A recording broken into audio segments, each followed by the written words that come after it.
Japón es un país tan hermoso como fascinante.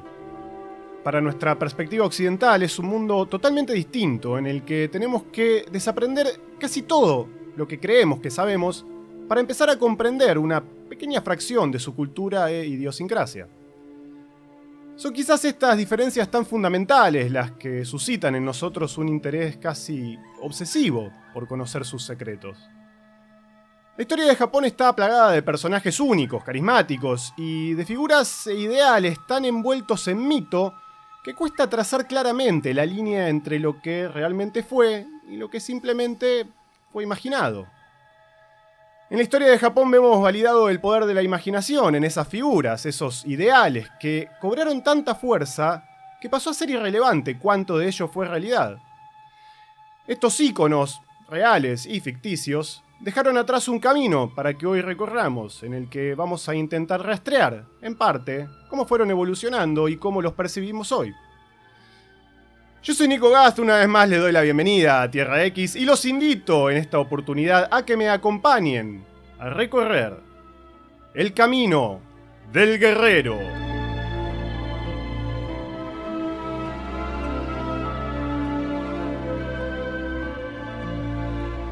Y para recorrer este camino, por supuesto, voy a necesitar compañía. ¿Y quiénes más idóneos que quienes me acompañan, valga la redundancia, en esta mesa?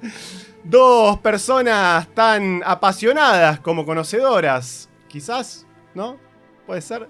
No trata. Tal vez. Bueno, les doy a dar la bienvenida sin más preámbulos desde Sector 2814. Por un lado tenemos a Daniel Otamendi. ¿Cómo estás, Dani? Muy bien, Nico. Muchas gracias por la invitación y la oportunidad de mostrar todo lo que no sé de manga de samuráis. Vamos a ver, bueno, Dani, hace rato que no te tenemos en el programa. La última vez fue cuando hablamos de Wildstorm. Wildstorm, exactamente. ¿No? Ya hace Primera bastante. y única. Primera y única, bueno, segunda vez, mirá qué bien. Y por otro lado tenemos a un profesional absoluto, una persona que él dice que no con la cabeza, pero mire, es una figura fundamental en lo que tiene que ver con lo relacionado a la cultura japonesa, especialmente al manga. Si leen manga, es muy probable que se hayan cruzado con su trabajo por lo menos alguna vez. Estamos hablando de una figura fundamental porque es quien ha traducido muchas de las historias que más hemos disfrutado a lo largo de los últimos 20 años ya. Más de 20, sí. Más de 20 años, estoy hablando nada más y nada menos que del señor Agustín Gómez Sanz. ¿Cómo estás, Agus? Hola, ¿qué tal? Nico, muchas gracias por haberme invitado y espero no pifiar en el examen que tengo en la cabeza. Vamos a ver. No, Agus, bueno, en serio, vos hace muchísimos años que estás trabajando en esto, vos trabajás adentro, mucha gente del otro lado seguramente lee los mangas, como decía recién, ¿no? Y te ha leído tu trabajo. Sí, supongo que sí. Yo siempre digo, tuve la suerte de tener un puesto en un momento donde ser traductor era el único vínculo que había con el autor y la editorial se volvía como un intermediario entre el objeto y la gente, pero hoy en día es un producto y el traductor tiene que ser invisible en realidad. Tuve la suerte de estar en un momento en el que era importante quién lo hacía, cómo lo hacía, etcétera, y por eso hay gente que sabe mi nombre, pero en realidad... Bueno, pasa un poco lo mismo con el guionista, ¿no? El guión es un esqueleto sí, que no se tiene que ver, vamos a decir. Sí, está pero ahí, es importante, pero la idea es que no lo veas. Si lo empezás a ver, capaz que quiere decir que hay como una especie de fractura expuesta, ¿viste? Entonces, exacto, el hay trabajo algo del traductor es ser invisible. Cuanto menos la gente piense que está leyendo una traducción, mejor, en el fondo. ¿Vos cuándo empezaste? Empecé en el 98, más o menos. ¿Y vos estudiaste japonés por tu cuenta? ¿no? Sí, empecé... Primero lo empecé descifrando como si fuera un código, como un juego, digamos. O sea, ¿qué es este ideograma? ¿Cómo suena? ¿Cómo funciona? Llegó un punto donde sabía leer y escribir japonés, pero no sabía el idioma. O sea, podía escribir los sonidos, pero no sabía las palabras. O sea, no sabía que Konnichiwa era hola, pero podía escribir hola en japonés. Claro, entiendo. Ese chiste después, bueno, fue como, bueno, tengo que empezar y esto estoy hablando de cuarto año de secundaria. Claro. Y ahí empecé a estudiar japonés. ¿Y te acordás cuál fue el primer manga que tradujiste? El primer manga que hice fue Ranma. Ranma, mira. Ranma fue el primer manga que se publicó en Argentina. Claro, en sí. el 99. Yo arranqué a trabajar en Ibrea antes de que empezáramos con el manga, incluso con la láser porque Leandro quería información sobre los nombres de las Sailors de Sailor Moon, qué significa el nombre de cada una. Y yo le hice un apartado, bueno, el nombre de este significa tal y tal, bla, bla, bla. Al número siguiente estaba escribiendo una nota, al número siguiente estábamos haciendo la láser juntos. Y la cosa fue Fluyendo. creciendo y creciendo y fue un momento de, bueno, editemos manga en Argentina. ¡Guau! Y así le dieron forma a la infancia de más de uno, entre quienes me incluyo. Infancia y adolescencia, sin duda. Bueno, el resto, como dicen, es historia. Y te terminaste, vamos a decir, interesando bastante por lo que tiene que ver con la cultura japonesa en sí, la historia, etc. Y es medio imposible, me imagino, entender lo que tenés que traducir sin entender un poco la cultura de partida, aparte, además de la cultura de llegada. Y aparte, la idea de, bueno, yo empiezo a descifrar el idioma justamente porque esa cosa me fascina desde que tengo memoria, o 6, 7 años. La idea del samurái era como una cosa que me encantaba. Si había una exposición de armaduras o lo que sea, yo pedía que me llevaran al lugar y era como que cualquier documental, cualquier cosa que podía llegar a ver en televisión, porque olvídate de leer libros o lo que sea. Todo eso me apasionaba y siempre fue yendo por ese lado. Llegar al manga fue llegar por la pasión por Japón. Bien, bueno, vamos a ver entonces que hay un montón de figuras, ¿no? que hay para analizar en lo que tiene que ver con la tradición japonesa. Un montón de figuras que, obviamente, como decía, no están tan rodeadas de mito, que son fascinantes y creo que es irresistible empezar a usarlas en relatos. Sí. Así que antes de eso, como para entender un poco dónde estamos parados, me pareció interesante ver algunos puntos clave que tienen que ver con la historia de Japón. Uh-huh. Me parece que es interesante hablar de, por ejemplo, las invasiones mongolas, ¿no? En 1274 y 1281, que es un poco donde quizás uno puede empezar a hablar que se empieza a forjar el samurái como se lo va a conocer después, ¿no? Es un poco una época que después va a pasar a tener cierta gloria nostálgica, ¿no? Del guerrero que luchó contra el invasor. Si bien estaba muy, muy lejos de estar formada la imagen del samurái como la conocemos, porque para hablar de samurái, en realidad hay que primero decir del samurái de qué momento histórico estamos hablando. Porque uno dice samurái, claro, pero fueron muchos siglos de la casta samurái y evolucionó mucho. La palabra samurái viene de la palabra saburau. Es un verbo que es servir. Es un servidor. Verbo arcaico, ¿no? Estamos hablando de antes del ya 1000. no se usa. Pero el concepto es gente que labura en la casa. Nada más. Se empezó a usar para los soldados, para las fuerzas que protegían tu comarca, tu partecita de tierra. Y la idea de samurái como soldado es algo que se mastica con siglos y siglos y siglos y siglos y que se embellece mucho a partir de la era Edo, que es cuando Tokugawa finalmente logra unificar todo Japón. Todos los samuráis quedan sin trabajo, entre comillas. Exacto. Hay que mantener la casta, pero los samuráis son empleados públicos que empiezan a recordar y fantasear y tratar de también justificar su existencia, porque vos tenés una casta que cobra muy bien, son guerreros. Por el golpe no tienen trabajo. Que no hay guerra. Por no 250 años no hay guerra. No solo no hay guerra, sino que los jefes de la mayoría están muertos. Claro. Porque digo, si ganó alguien, quiere decir que alguien perdió. Pero ahora vamos a llegar a eso. Está muy bien lo que dice Agus, ¿no? Coloquialmente, incluso en Japón, el término samurái se usa como sinónimo de guerrero. Pero no es necesariamente correcto justamente por este tema, ¿no? Originalmente el samurái hace referencia a alguien que servía a un noble. Incluso aunque no fuera en un aspecto militar, como bien decías vos. Incluso te diría que un guerrero podría haberse sentido insultado si lo llamaban samurái quizás antes del siglo XVII. Hay un término que muchos historiadores prefieren usar que es el de bushi, ¿no? Como que eso es más guerrero literalmente. Guerrero, claro. Es que siempre fueron guerreros, eran soldados. Claro, y es un poco irónico que el término samurái empieza a cobrar cierto prestigio durante una época de paz, ¿no? Exacto. Como vos mencionabas. Hablamos entonces de las invasiones mongolas. Bueno, esta es la época en la que, por ejemplo, se desarrolla el juego Ghost of Tsushima. No sé si lo jugaste vos. Sí. Gran juego, hermoso juego. Obviamente, históricamente... Es muy raro que pongas una espada en un juego y yo no esté pensando que tengo que jugar. Claro. Lo cual es curioso porque en esa época todavía la katana como la conocemos no se usaba. No, se empieza a usar muy poco tiempo después, pero en ese momento... Ni siquiera, o sea, para los samuráis, esa idea de que el samurái, el alma del samurái es su katana, un samurái nunca va a tocar un arma de fuego. Mentira. A los samuráis les encantaban los rifles, era lo mejor que había, porque es un profesional de la guerra. El profesional de la guerra usa lo que tiene y la lo que tecnología más mejor. moderna, claro, sí, absolutamente. Si el fusil está el fusil, usamos el fusil. Si está la lanza, está la lanza. La lanza fue el arma más común del samurái. Era el arma de preferencia. El arma por antonomasia del samurái es el arco y la flecha. El arco y la flecha, claro. Sí. Arco y flecha y lanza te diría que son capaces... Eso es con lo que el tipo hacía su trabajo, claro, digamos. Sí. Cuando después no tiene trabajo empieza a inventar todo eso. Sí, la katana se convierte más en una cuestión de estatus después, era como un símbolo. Un símbolo. ¿Por qué? Porque nadie más podía usar armas. Claro. Entonces, el que tiene arma es el samurái. Claro. Es cuando definen las castas y un poco antes de Tokugawa, pero Hideyoshi Toyotomi, cuando conquista todo Japón, dice, bueno, acá las castas sociales van a ser fijas y nadie pasa de un lado para otro. Los samuráis van a ser solo hijos de otros samuráis y punto. Claro. Bueno, por otro lado tenemos la figura del ninja.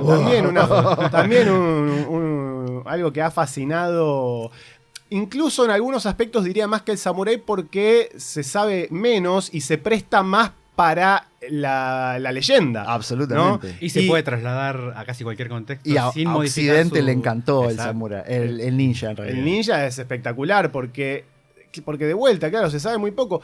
Al día de hoy, que se sepa, hay 3 manuscritos que sobreviven de esa época que supuestamente son, no sé, testimonios medianamente, que son el Bansen Shukai, el Nimpiden y no me acuerdo cuál más. Pero todo eso, de vuelta, es siglos y siglos posterior de la gente que crea esas leyendas alrededor de las disciplinas. Sí, el principal que yo conozco, que yo leí 2 de esos, son esos 2, el Bansen Shukai, que supuestamente lo escribe un supuesto ninja cuando ve que se le está terminando el negocio, básicamente cuando ve que el periodo de guerra se termina, ¿no? Sí. Estábamos hablando, ¿no?, de Tokugawa. Tokugawa es este líder militar que unifica Japón en 1600.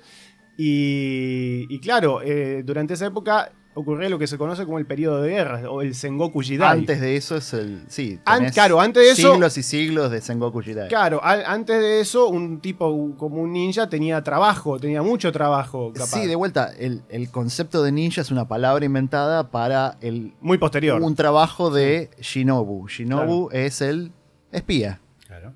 Nada más, no se vestían de ninguna manera. Es un tipo que hace inteligencia. Y punto. Es como si pensáramos que James Bond son los servicios de inteligencia hoy en día. Quizás el tema de la vestimenta tenía más que ver con vestirse para caracterizar alguna clase social a la que no pertenecía. El disfraz. Claro, el disfraz. El traje ninja en realidad es un traje de teatro. Claro. Digamos, el atuendo ninja tradicional es el atuendo que usaban los ayudantes de teatro en bambalinas. Para ser invisibles en la trama. Es como un chroma key mental. Yo, según he leído, no era tan usual. Según fuentes se usaba, pero lo que menos usaba era capaz el negro, se usaban capaz colores como el ocre. El azul oscuro. Porque si querés ser invisible en la noche, claro, no estás de negro, estás de azul oscuro. Exacto. Pero el traje es el traje del ayudante de teatro, que mueve las cosas en el teatro de marionetas y ese tipo de cosas, o ayuda en la trama mientras los actores actúan, mueve las mesas o lo que sea. Cuando un tipo de esos de repente se saca la careta, que era como un velo negro, y mata a alguien, es como que aparezca alguien de la nada, invisible a los ojos del espectador. Después lo que tiene que ver con los poderes supuestamente sobrenaturales de los ninjas es lo mismo. Se va también alimentando más durante un periodo en el que el ninja como tal o ya no existía o prácticamente ya no existía. En la época Edo, sobre todo, cuando hay paz, empezás a necesitar toda una red de inteligencia para ver quién se está por sublevar, quién está pasándose de rosca. Entonces hay toda una cosa de samuráis que dejan de ser samurái para ser samuráis encubiertos en el camino. Ese es otro mito, ¿no? Que el samurái y el ninja eran como enemigos. Que en realidad un ninja tranquilamente podía ser un samurái. O sea... Sí, de vuelta, el ninja no es lo que hoy consideramos, usa estrellitas, usa la espada con el mango cuadrado. Todas esas cosas son creadas por... Escuelas de ninjas. Ni siquiera, porque escuelas de ninjas hay creo que una sola hoy en día en Sí, Japón. no, bueno, claro, ahí sí. Lo que pasa es que hay, digamos, en el mundo hay lo que hay escuelas que nuclean distintas disciplinas, Claro. entre las cuales supuestamente hay una parte de tradición ninja. Sí. ¿no? Entonces, sí o sea, no sé, yo he practicado ninjutsu, por ejemplo. Si vas a hacer ninjutsu, haces de todo. No haces. No es que no te enseñen a hacer espía. Sí haces cuestiones que tienen que ver con las cuestiones de. Acrobacia. Sí, pero más también de, no sé, de caminar sin hacer ruido, ese tipo de cosas lo haces, pero no sé, es un poco de todo, qué sé yo. Tenés como combate con espada, tener combate con distintas armas. Tirar el veneno en el té. Claro, ahí no, a esa clase no llegué. Pero bueno, el ninja entonces, bueno, una figura también muy interesante que ha aparecido en todos lados en la ficción. ¿Cuánto hay de realidad, cuánto hay de ficción? Lo cierto es que cuanto menos sepamos, mejor hicieron su trabajo los ninjas. Así que es algo que siempre va a estar más cerca de la imaginación que otra cosa. Es un poco como cuando hicimos el programa hablando de dinosaurios, ¿no? Los dinosaurios fueron reales, pero de alguna manera existen más en nuestra imaginación que en la realidad. Creo que con los ninjas pasa algo parecido. Después tenemos la figura del Ronin, que también es interesante, que es este samurái que o se ha quedado sin un amo, o quizás nunca lo tuvo en primer lugar. Hay también como una cuestión medio romántica. Vamos a ver que muchos de los protagonistas de las historias que vamos a hablar son Ronin o Ronin. Sí. El 90% de las historias de samuráis no son de castas samuráis. Claro. O películas samuráis no son de castas samuráis. 7 samuráis, Todo uno de los 7 Ronin. samuráis. De hecho, a menos, sin adelantar nada de ninguna de los mangas que vamos a mencionar, casi que el manga de samurái como lo conocemos arranca como una crítica del sistema que solventaba la vida del samurái. Sí, entonces casi sí o sí tenés que escribirlo desde afuera. Por supuesto.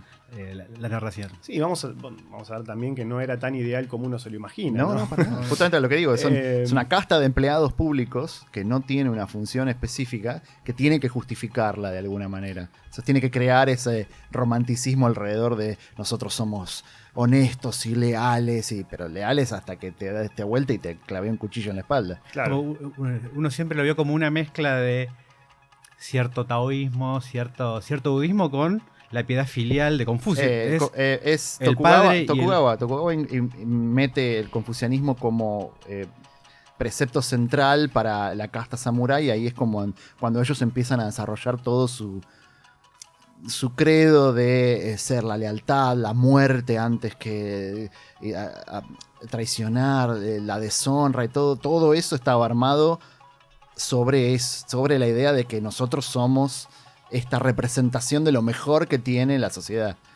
Bueno, para redondear la cuestión histórica, hablamos de las invasiones mongolas, hablamos de cuando se unifica Japón en el 1600, después de un periodo de guerras de muchísimo tiempo, en lo que fue la batalla de Sekigahara en 1600. Que ese debe ser un punto clave, y es un punto clave de muchas de las narrativas que vamos a tocar, ¿no? El antes y el después, e incluso el durante ese momento. Después tenemos, ya más adelante en el tiempo, lo que fue la restauración Meiji, ¿no? Que el Bakumatsu antes y el Meiji después. Claro, exactamente. ¿Cómo fue eso después? Bueno, tenés... O sea, entre el 1600 y lo que sería 1868... es muy ¿qué loco pasa? porque prácticamente no pasa nada. Claro. O sea, lo ideal... pasan muchas cosas, obviamente. Cuando Tokugawa crea Tokio como capital nueva, Tokio está armada para mantener a todas las familias de todos los seres, de todos los lords, los daimios, tienen que tener media familia. Los daimios serían los señores feudales. Todos los señores feudales tienen que tener una casa en Tokio con la mitad de su familia en Tokio. ¿Para qué? para que en cuanto te mandaste la luna, te mato a toda tu familia acá en la otra cuadra. Claro. Eso es O Tokio. sea, habían muchos sistemas de control. Tokio es eso. Tokio es una ciudad rehén de todos los señores feudales. Y así se mantiene 250 años, está todo en paz relativa. Pero, lógico, Y, hay gente que se quiere acuchillar un aislamiento absoluto. Absoluto. En cuanto arranca su shogunato, él empieza a echar a todos a los jesuitas, a los cristianos, todos los que habían traído las armas de fuego 100 años antes. Y dice, hay que cerrar esto, tenemos que ser nosotros y nada más. Claro. Y eso mantiene esa sociedad congelada en el tiempo prácticamente. Hasta que llegan los barcos americanos, que es como si hoy llegara una nave espacial. Exacto. Y los tipos se dan cuenta que están completamente desprotegidos a un ataque de cualquier potencia mundial. Comodoro Perry, ¿no? Que viene y le dice, Sí, muchachos, Comodoro Perry. vamos a comerciar. Matthew Perry, como el de pero, Friends. pero, ay, verdad. No, pero no sé. No, vamos a comerciar. Vamos a comerciar. Vamos a Y comerciar. ahí es cuando Es así, muchos ¿eh? de esos daimios que están de hace siglos supeditados a esta autoridad dicen, bueno, este es el momento para tirar abajo todo. Claro. Bueno, durante estos años la figura de autoridad máxima es el shogun. Estamos dentro de lo que se conoce como el shogunato. El shogun es básicamente un líder militar. Dictadura. Básicamente una dictadura. Pero con Tokugawa me hice la casa. Ah, Con absolutamente. Tokugawa, fueron 200 y pico Tokugawa. años de paz. Y bueno, durante estos distintos periodos históricos están insertas las distintas historias que vamos a tocar, que dependen bastante cada una de en qué momento están insertas. Dani, contame, ¿qué es el Gekiga? El Gekiga es vamos a llamarlo una tendencia, una manera de hacer historieta que surgió en Japón, si no recuerdo mal, a fines de los 60 o en los 60, de alguna manera como respuesta a lo que circulaba, que era el manga, que hoy en retrospectiva podemos decir que tenía ciertas características de infantilidad o en la manera de tratar los tópicos, aunque haya habido mangas que trataban temas muy importantes. Para determinados autores fue como, con estos recursos no me alcanza, necesito otras texturas. Y de la mano de gente como Shigeru Mizuki, ahora se me están diciendo los nombres porque estaba pensando demasiado en los autores de manga, empieza a surgir una nueva manera de hacer historieta, que para algunos va a ser una manera de hacer manga, pero hasta donde sé, la palabra Gekiga trata de oponerse a la palabra manga. Si la palabra manga era ilustraciones divertidas, la Gekiga pretendía ser ilustraciones dramáticas. Claro, el Geki, ¿qué quiere decir Geki? Es el Geki de, No sé qué de es. drama. Sí. Nada, acá tengo una cita interesante de Takao Saito, que es el autor de El creador de Golgo 13, que, bueno, a él, viste, le decían que asociaban el Gekiga con un estilo de dibujo, ¿no? Entonces él decía, no es un estilo de dibujo. Él decía, la base del Gekiga está en el drama, y hacemos historias dramáticas. Puede que haya elementos humorísticos o satíricos, pero forman parte de la técnica detrás de la obra. La base es el drama. Puede perfectamente haber Gekiga infantil o Gekiga para niñas. En todo caso, el nombre es lo de menos. Cualquiera sirve, lo que importa es el concepto. El tipo básicamente quería decir que no pasaba por cómo se ve el Gekiga, porque es verdad que si uno ve manga de esa época y ve Gekiga, es distinto, sí, obviamente. Se busca apuntar a un público más adulto. Pero fundamentalmente pasa por lo que tiene que ver con drama, ¿no? El Gekiga. Y muchas de las historias de samuráis que conocemos en manga, bueno, uno ahora habla de manga, nosotros hablamos de manga y capaz nos referimos a todo. Exactamente. Capaz Saito nos tiraría un ladrillo por la cabeza, pero cuando uno habla de historieta japonesa, vamos a decir, una buena parte de las historias de samurái, por lo menos más memorables. Y fue en el contexto en el que surgió, por lo menos, la obra más importante de los tres autores que podemos llamar los fundamentales del manga de samuráis. ¿Quiénes serían? Serían Sanpei Shirato, primero con una obra llamada Ninja Bugeicho, que hasta donde sé no está traducida en ningún idioma que que yo por lo menos pueda leer. No. Está en japonés por lo que sé, pero que fue el primero que empezó a tratar el mundo de los samuráis desde una perspectiva crítica. De hecho, es ese tipo de autores como fueron muchos de los cómics de Marvel en los 60 que llamaron la atención no solo de la gente que estaba acostumbrada a leer manga, sino como, espera, esto está diciendo cosas importantes, se puede leer en la facultad, se puede discutir, y fue una actividad que Shirato llevó adelante, por lo menos en los primeros años de su obra, o sea, es representar en su obra el conflicto de clases y de intereses económicos y de medios de producción que significaba el sistema de casta samurái. Si no ubico mal, ahora tendría que revisar mis apuntes, es el primero que llamó la atención y de alguna manera es al que siguen todos. Los otros dos fundamentales serían Hiroshi Hirata, que no tenemos ningún representante en la mesa, pero que es otro de los primeros en llevar el tipo de historias que se venían contando hasta ese momento. Hay una historia de mangas de samuráis de Japón que arranca como más o menos en 1920, de diferente índole. En la época de la Segunda Guerra, de corte más militarista, imperialista, que en la posguerra fue como, no, esto no se puede seguir haciendo, no, como en cualquier contexto, hasta que con determinados tintes menos ni nacionalistas ni militares, se empezó a publicar de nuevo en los primeros años del manga, pero fue con Shirato y el que para mí es el que termina cristalizando el estilo Gekiga en el manga de samuráis, Goseki Kojima, junto con Kazuo Koike, que si seguís más o menos la historia de los estilos de los tres dibujantes, todos terminan dibujando como Goseki Kojima. Es muy parecido, sí. Incluso si ves lo primero de Shirato, tiene un estilo que estaría como a mitad de camino entre Tezuka y el estilo Gekiga, y para los 80, en la segunda parte de Kamui Gaiden, ya el estilo es totalmente Kojima. Igual para mí ninguno llega al nivel de dramatismo, de dinamicidad y de estilo de Kojima, ni siquiera Kojima mismo en sus obras posteriores, ¿no? Yo soy muy fan de Lobo Solitario y su cachorro, y me sigue pareciendo el modelo de las historias de samuráis. ¿Qué me contás de Lone Wolf and Cub como obra? ¿Por qué alguien que está del otro lado y no leyó Lone Wolf and Cub debería hacerlo? Y es muy difícil hablar de una obra, de un manga en este caso, una historieta, que es tan importante para uno, sobre todo en su formación como lector.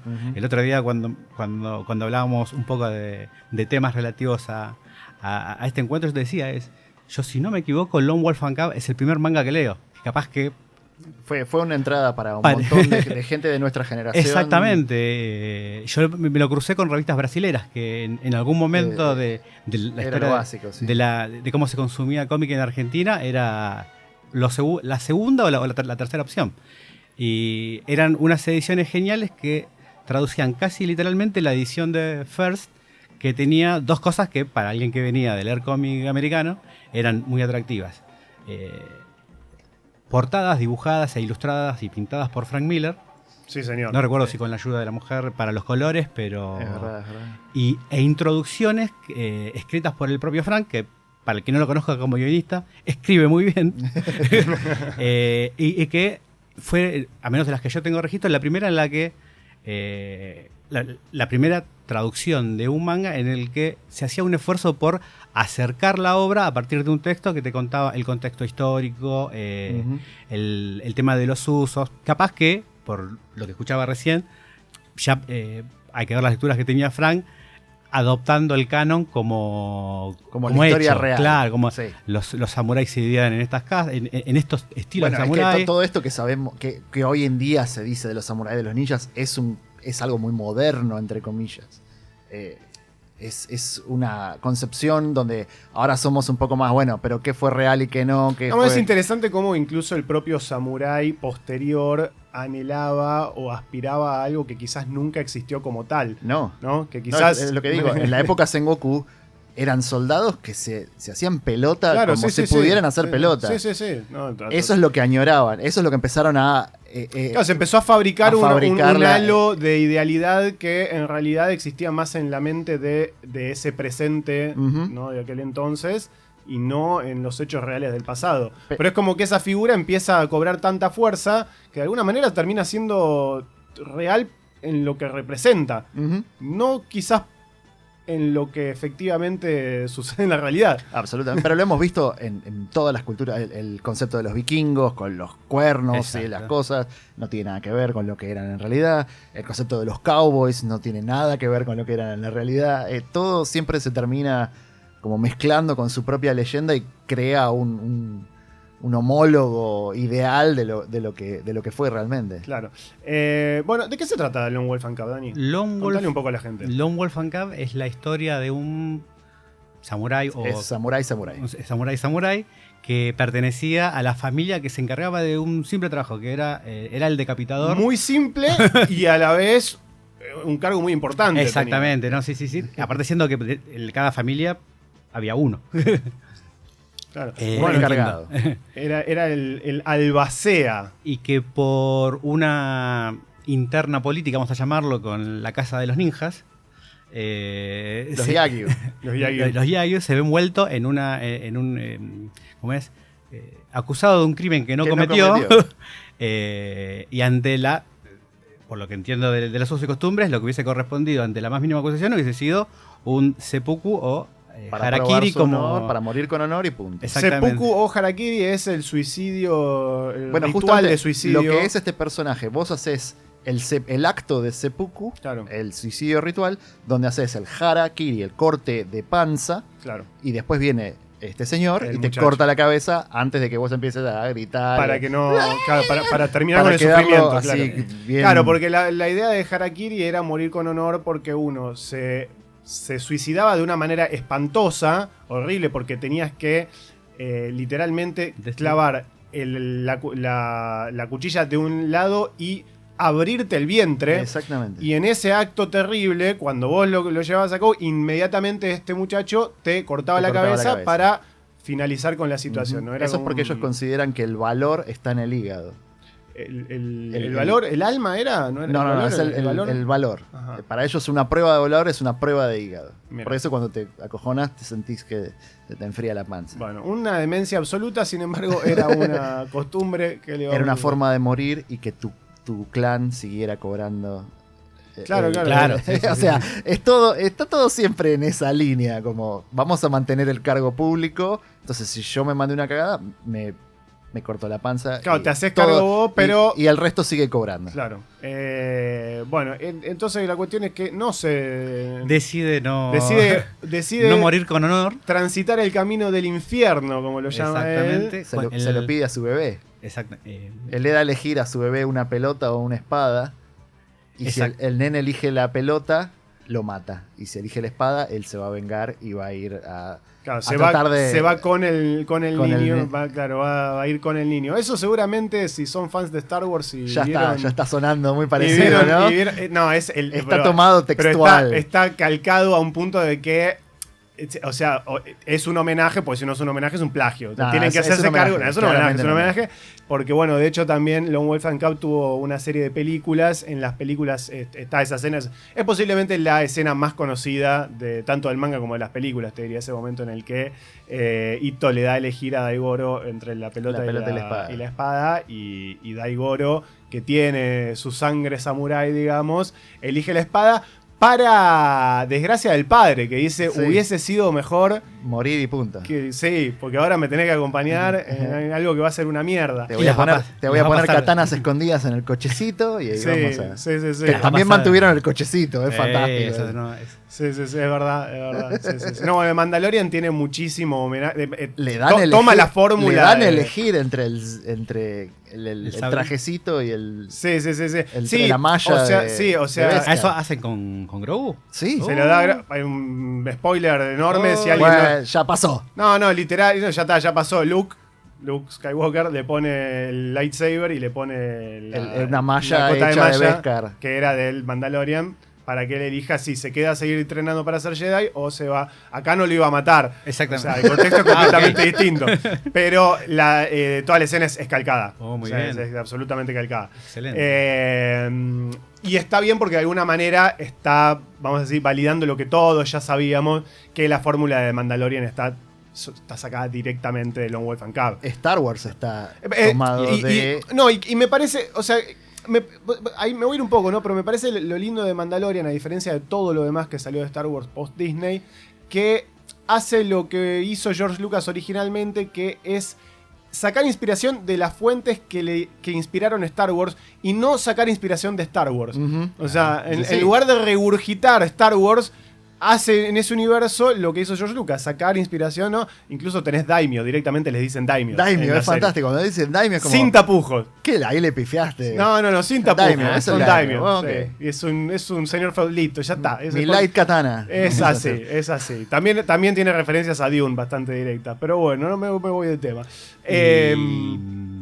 Lo que me resulta más interesante de Lone Wolf and Cub en relación a otros mangas de samurai, sobre todo de la misma dupla, es que es tan amplio el mundo del Lone Wolf and Cub y es tan, ya por decirlo de una manera, irregular la narrativa, es que en Lone Wolf and Cub podrían estar tranquilamente todos los otros mangas de samuráis de Goseki y Kojima y tal vez los demás, ¿no? Pero yo qué sé, en general se habla de que Hanzo, por ejemplo, otra obra de la misma dupla, que es la que supongo vas a hablar porque... Tienen, a todo esto, ¿no? Esa dupla tiene una infinidad. No, la cantidad de páginas que tienen no recuerdo el número, pero es muy alto. Deben ser más de 30.000 páginas. Es una bestialidad. O sea, es imposible hablar de todo. No hay manera. Pero lo que me gusta en Lone Wolf and Cub es que no, o por indecisión, o porque no estaba el camino trazado, o porque no había un editor que le diga, che, tenés que contar la historia de Itogami contra los Yayu, y lo demás no le interesa a nadie, que adentro de la narrativa se cuentan tantas historias que, creo yo, no podés aburrirte con Lone Wolf and Cub. Hay historias muy pequeñas, a mí eso me parece muy lindo. Hay una que a mí me gusta mucho que se llama Viento Negro, Kurohae en japonés, que está él plantando arroz con unas mujeres y el nene, viste, como que lo ve por primera vez haciendo otra cosa que no sea matar gente al padre, porque el padre encima es un hiper guerrero, que no le gana nadie le gana. Y ahí le hablan de lo que es el viento negro, que es un viento que viene una vez cada mucho tiempo. Que dice, nadie sabe por qué viene, ¿no? Y entonces él está ahí, está plantando arroz, qué sé yo. Vienen unos soldados a buscarlo, le dicen, mirá, todos los hombres están haciendo un puente, vos tenés que venir también porque sos hombre. Y dice, no, yo no voy, yo estoy acá plantando arroz con mi hijo. No, pero vos venís porque sos hombre, que yo. Él le pelea, pero no mata a nadie. Les pelea, pero no mata a nadie. Siempre, y hace mierda a todo el mundo. No mata a nadie. Vuelven a buscarlo y le dicen, vos tenés que venir, no sé qué, ¿verdad? ¿Quién sos vos? Yo soy Itogami. Ahí se cagan en las patas y dice... vamos a buscar más. Me parece que nos confundimos. Y de vuelta tiene una pequeña trifulca y no mata a nadie, ¿no? Entonces se van todos y dicen, acá no pasó nada. Dice, nosotros nunca nos cruzamos con este tipo. Vámonos, ¿viste? Y al final... que las mujeres le preguntan, ¿por qué estás acá plantando arroz con nosotros? Vos, un samurái, un tipo... Porque había una cuestión con los samuráis, era que ellos no podían hacer un trabajo, como mencionaba Agus, un trabajo que estuviera fuera de su casta, ¿no? Y él nunca da la explicación. Él dice, bueno, yo soy como el viento negro. Recuérdenme como alguien que no se sabe por qué pasó por acá. Y vos ves en las últimas 2 páginas que cuando él estaba haciendo un encargo, porque él es un mercenario básicamente, mata gente por dinero y el dinero lo usa para más adelante llevar a cabo su venganza. O sea, él es mercenario por eso. Y es un personaje absolutamente amoral, digamos, porque así como mata gente mala, mata gente que tal vez no era necesariamente mala. Pero tiene un cierto código, mantiene un cierto código muy interesante. Y ves en estas últimas 2 páginas, las últimas 2 páginas de esta historia, que en un encargo él accidentalmente había matado a una mujer que no tenía nada que ver. Entonces la mujer le había hablado de que ella plantaba arroz en no sé dónde y como que recordaba eso con añoranza. Entonces él va ahí y planta arroz en honor, claro, y penitencia por la mujer que mató, y dice que en un momento planta con uno de los arroces, deja un cabello de una mujer, pero como el viento negro, nunca nadie supo por qué él estuvo ahí. Por lo que recuerdo una cosa muy poética, muy hermosa, boludo. Del mismo Lone Wolf and Cub, de hecho ahí me vino a la mente la secuencia del...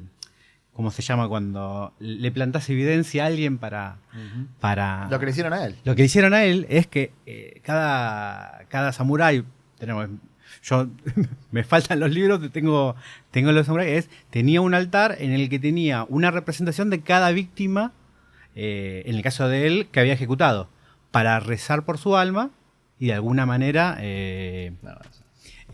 como es, tener paz. Bueno, en este caso, él como cargo familiar mataba a sus familiares, o sea que por ahí era más el pero siempre era legal, digamos. Y claro. siempre con hay dentro o sea, de... no, me refiero a él mataba dentro de su clan, Claro, o sea claro, que eran sí, sus sí. parientes, Sí, sí. era un altar familiar Pero- más que una cosa de... Pero siempre está esta cosa del código, ¿no? Que eso que tal vez nos resulta tan ajeno. Que es como que... Y de vuelta, esta cosa que me parece muy hermosa, de esta cosa del tipo que es un tipo amoral, pero que tiene un honor, ¿no? Y ahí está esa cosa romántica es que del es lo que honor te permite samurái. identificarte con el personaje, si no es... Y nada, Es que es un personaje muy... No está... Aunque es interesante porque el autor decía que él encara este proyecto porque veía que las relaciones entre los padres y los hijos en el Japón de los años 60 se estaban ablandando. se estaban, claro, como que se estaban erosionando. Y dijo, voy a hacer voy a hacer un buen ejemplo, digamos, a seguir. Y es como que, claro, vos decís, bueno, claro, es como que lo ejemplar es el amor entre padre e hijo ahí, ¿no? De alguna manera, porque todo el contexto es espantoso, es todo horrible. Pero la verdad que es un manga que está contado de forma magistral, o sea, tiene una narrativa que es espectacular y algo que a mí me parte la cabeza es justamente, que es creo que algo que le rompió la cabeza a Miller, evidentemente, porque después cuando uno lee cómics de Frank Miller hay mucho de Koike Kojima, es esta cosa de... hay páginas de Lone Wolf and Cub que vos las ves y las podés leer, podés ver las viñetas en cualquier orden y tienen el mismo sentido. O sea, te está contando, hay como momentos que están congelados en el tiempo y vos podés hacer el recorrido que quieras. Y tiene poco texto, no es una obra que juega mucho con los silencios. Entonces, tiene una narrativa que me parece absolutamente superior. Es como una cosa que no sé en ese momento si se veía algo remotamente similar en Occidente. No, olvídate.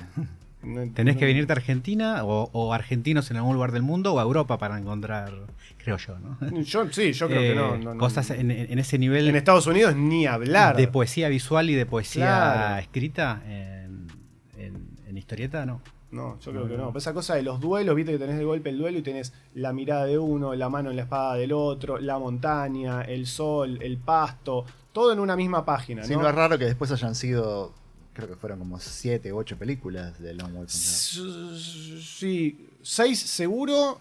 No me acuerdo si son. Creo que son 6, pero ahora no me acuerdo bien. Está adaptada a la totalidad del manga, si mal no recuerdo. A mí me falta ver las últimas 2 o... Supongo que por lo menos en lo mitológico, porque si no es imposible. No, está. No, sí, obviamente, pero hacen una muy buena adaptación, es muy fiel. Lo que hacen es que no te lo cuentan capaz en el orden exacto en el que suceden los hechos en el manga, lo cual no es necesario, porque No, pero como el manga justo decías vos. es fraccionado. Por lo que eso, decimos, es un no, setting. por eso. Por eso, él no crea una historia lineal, él crea una situación. Por eso. Y en esa situación podés meter No, por eso, 80 salvo. ejemplos y 80 historias. Claro, salvo lo que es el origen de él y el final, ponele en el medio, puedes contar las cosas como quieras. Claro, pero el origen se cuenta en 2 flashbacks. Sí, No, Sí, pero en la arranca en pero- situación. Claro, pero en la película sí te lo cuentan primero.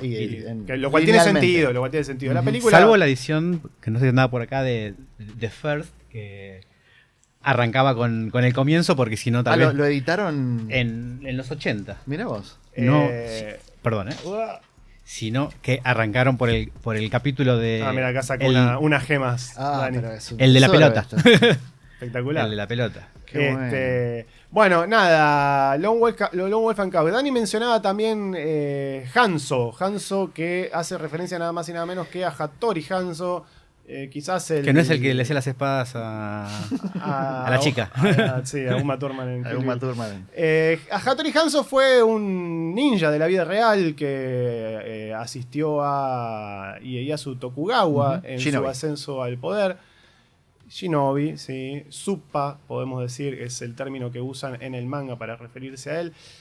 Koike tiene un estudio muy profundo de la historia y en su momento, bueno, estaba como muy bien visto justamente porque básicamente te estaba enseñando historia con los mangas. Hanzo tiene algo muy interesante para mí que es el primer episodio. El primer episodio de Hanzo increíble. es brillante. ¿Cómo te cuenta? Está ahí el que sería el maestro cabecilla, ninja. el maestro. Claro, que les dice a los alumnos, le dice, bueno, vayan a robar ese jarrón. Tenés un negocio, hay un jarrón enorme que es imposible de trasladar, o sea, es imposible de metérselo en ningún lado. Y el tipo dice, bueno, vayan a robarlo sin que el mercader se dé cuenta. Entonces cada uno va, se acerca y dice, no, mirá, no hay manera. Porque es muy grande, porque es muy pesado, porque es muy vistoso, porque hace mucho ruido, qué sé yo. Entonces sale Hanzo y dice, bueno, a ver, pará. Lleva la espada y le dice al mercader, quiero venderte esta espada, es una herencia familiar, qué sé yo. ¿Cuánto te parece que me podés dar? Y mientras el mercader está ahí distraído, bueno, ahora vamos a ver cuánto te podemos dar, el tipo velozmente le empieza a afanar pequeñas cosas que tiene en el negocio. Se le afana un peine, no sé, un broche, no sé qué cositas que tiene ahí expuestas. Y rápidamente, cuando le dice el valor, él se ofende y dice, ¿por qué me estás tomando? Porque soy joven, me querés robar, ¿cómo me vas a ofrecer una suma tan baja, qué sé yo? Y se va. Y entonces va con el maestro y le dice, bueno, era imposible llevarse el jarrón, pero me llevé todas estas pequeñas cosas, las voy a vender y con el dinero que saque de todo esto voy a comprar el jarrón. Y va a ser como si lo hubiese robado. Y él no se dio cuenta. Y él nunca se va a haber dado cuenta. Y bueno, el maestro se caga de risa y dice, bueno, perfecto, así es como tienen que pensar, muchachos, como este pensamiento lateral. Y me parece que ahí está muy bien definido el tema del ninja como maestro del engaño, ¿no? Sí, no es que tire una bomba de humo y le hace un jutsu. Claro, Hanzo es muy, muy interesante, la verdad, porque ahí directamente sí se mete con personajes históricos. Tokugawa es uno de los personajes principales de la obra. Y esto es muy frecuente en el Gekiga. Vos, Dani, mencionabas antes a Hiroshi Hirata, por ejemplo, que tiene obras que directamente, o capaz historias cortas, ¿no? Que adaptan eventos de la historia japonesa. Del folclore y también, sí, y la pero historia. también tenés personajes específicos de la historia de Japón, que te cuentan, no sé, en una historia corta, ahora no me acuerdo. Y en contraposición a la dupla Koike-Kojima, lo que está bueno es que te compras un tomo de Hirata de los que en algún momento circulaban con mucha facilidad en Buenos Aires y tenés 10 historias. Sí. No es que tenés que darte 20 tomos para ver una. De nuevo, con otra dinámica, con otra narrativa, tal vez más densa.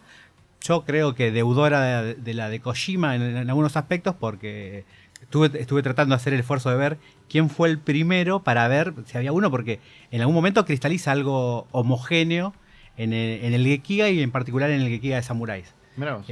Y hasta donde puedo rastrear, el primero que dio con esa estética fue Kojima. Y Hirata viene atrás, lo que tiene a favor Hirata es que es autor integral, entonces no tiene que andar lidiando ni con guionistas. O con el capricho y con esto de, che, me dicen de arriba que tenemos que seguir por 20 tomos.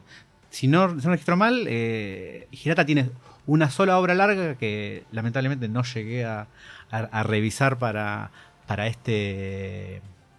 ¿Cómo es? Para este programa, Satsuma Gishiden, que creo que lo habíamos comentado en algún momento y no hubo manera de conseguirlo, pero en los tomos editados por Glenat, EDT, Relatos de Samurái, Promesas Rotas y Asesinos, Satoichi, que creo que justo esos dos son adaptaciones de películas de los 60. Satoichi, sobre todo, es un personaje muy famoso. Que en eso se ve sobre todo la influencia de Kojima, porque vos ves Satoichi y Asesino, que son adaptaciones de películas de los 60, hay un estilo, y ya en los 70 tenés algo mucho más parecido al estilo de Kojima.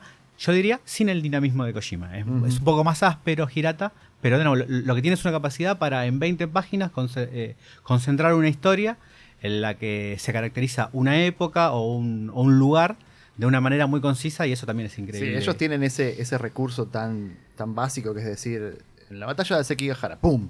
Exacto. Ya está, vos ya entendés todo el contexto histórico, las fuerzas que juegan de un lado o del otro, porque para ellos es historia de la más básica. Para un lector occidental es todo, bueno, necesito una o dos páginas antes que me expliquen quién venía, de dónde íbamos.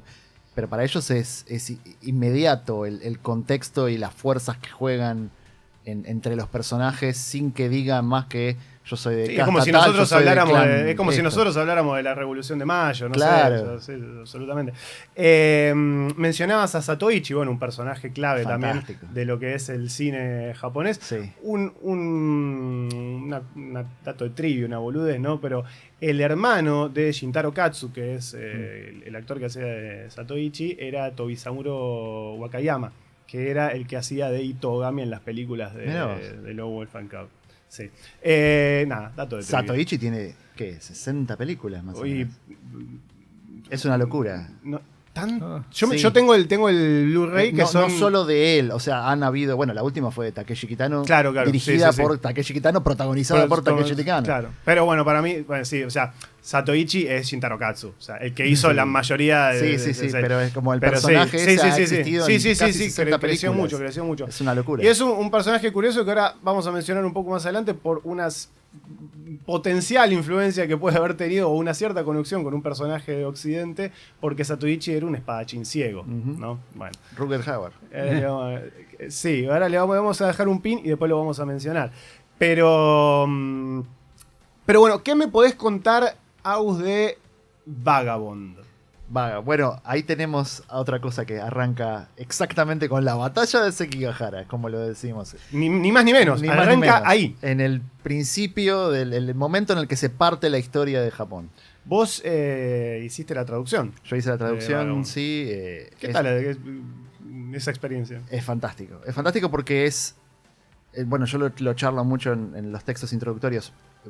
Vagabond está basado en una novela clásica, como si te dijera el Cid Campeador o el Martín Fierro. O sea, algo que es intrínseco a cómo se construyó la identidad del japonés. Claro, pues es interesante en porque esa época, es en los 40. Claro, es interesante porque o sea, está basada en la vida de Miyamoto Musashi. La novela está basada en la vida de Miyamoto Musashi, que está considerado el espadachín más grande de la historia de Japón. El santo de la espada. Claro, el tipo que no perdió nunca un duelo. Creo que tuvo supuestamente 60 duelos y no perdió ninguno y empató uno, dicen.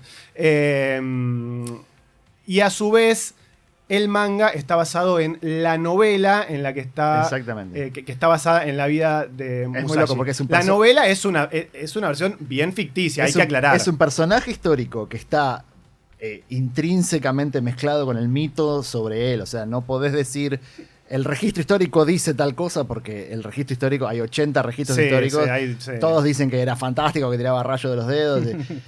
Pero encima de eso tenés una novela que embellece toda esa situación y ahora el manga que adapta esa novela. O sea, yo calculo, el tipo sí es cierto que por lo menos que no murió en un duelo, es verdad. Sí, eso es él verdad. murió en una cueva. Y murió de grande porque los escribe 80. el Tratado de los 5 Anillos. El Gorin no Yo, exactamente. Gorin no Yo. Que es como un libro de cabecera para cualquiera que estudia artes marciales. Sí, o incluso esgrima. se usa mucho, viste, para coaching empresarial Sí, y bueno, esas esa es cosas, la viste, típica. que, Bueno, viste que les gusta. Los eso. japoneses han querido convertir esa cosa de las empresas son los nuevos clanes samurái.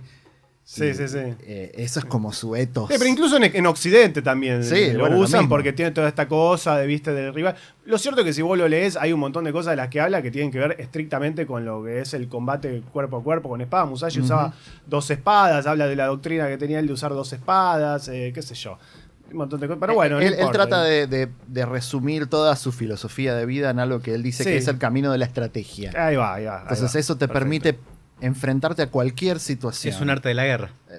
Sí, pero para él es la estrategia, porque es la estrategia ante cómo creas una estrategia para pintar un cuadro, cómo Ok. creas una estrategia para... El artista también. Claro. Un dato no menor. Él termina su vida de duelos relativamente joven y dice, bueno, me retiro, no sigue peleando hasta los Claro, 80. él pelea hasta los 29 años. Más o menos, O una 30 cosa de 30, años, 30 y una pico, cosa así. se va a una cueva, literalmente a una cueva, y ahí empieza a hacer pinturas, esculturas.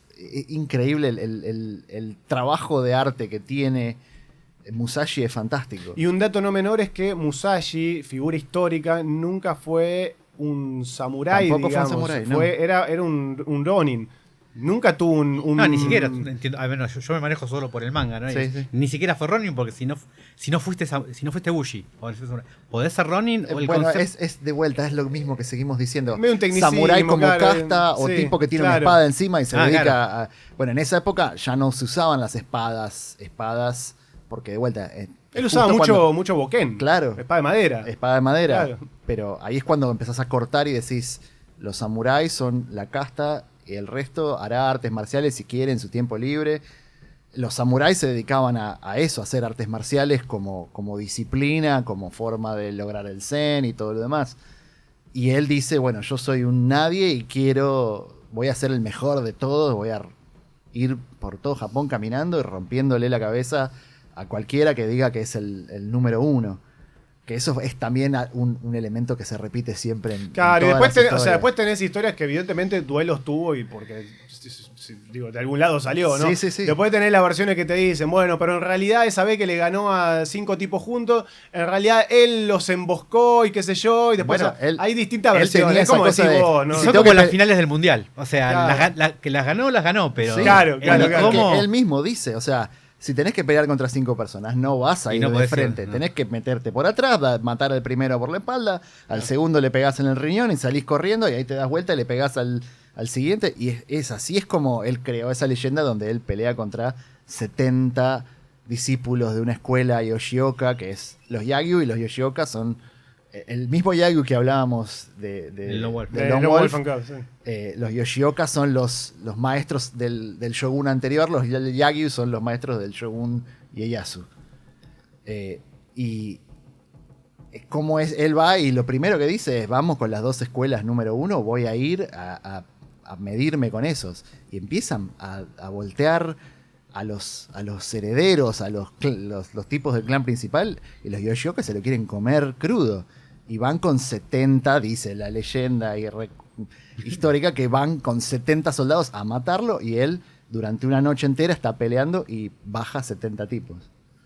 Ese es como el momento más... Claro, sí, y bueno, decime si nos haga 40 películas de ahí, boludo. No, por favor. Bueno, de hecho, hay muchas películas de Musashi. Yo la que más recomiendo es la de... que es una trilogía que arranca en 1954.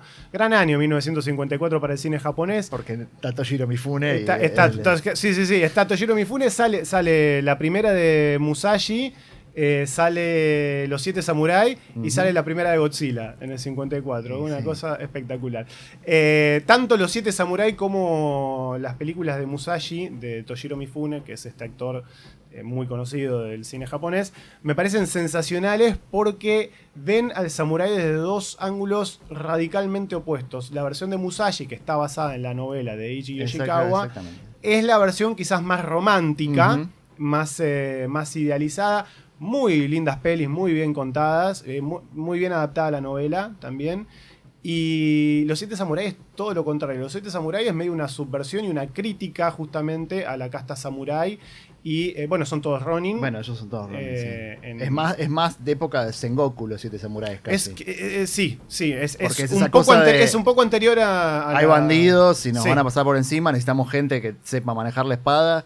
Y ese es el samurái de la época. Claro, un tipo porque- que sabe pelear con la espada. Porque en la película básicamente lo que sucede es que hay un pequeño pueblo que es asediado por bandidos Exactamente. y que los tipos no tienen manera de defenderse, entonces contratan, digamos, a un grupo de samuráis para que los defienda. Samuráis que son, como bien decimos, Ronin. Pero hay una escena que es buenísima, ¿no? Cuando el personaje de Toshiro Mifune les echa en cara que ustedes son responsables de toda esta situación. Porque los samuráis, o sea... Para los campesinos, pues los campesinos son medio una mierda también en la película, pero son así también porque su casta los hizo así.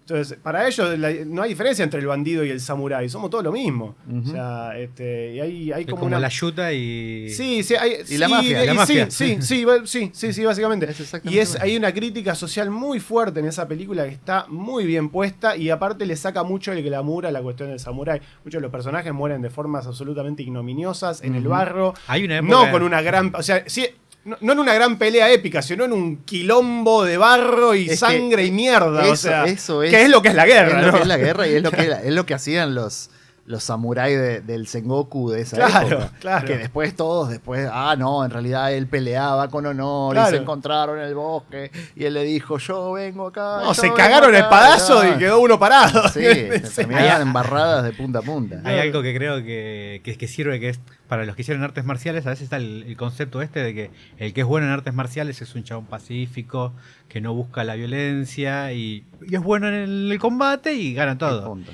Y yo creo que los que hicimos artes marciales tenemos más o menos claro. El que es bueno combatiendo es porque le gusta pelear. Porque le gusta la gresca. Y sí, si no, no vas. Si no, no vas. O hay otras maneras de dedicarse al arte marcial que no sea como ese peleando.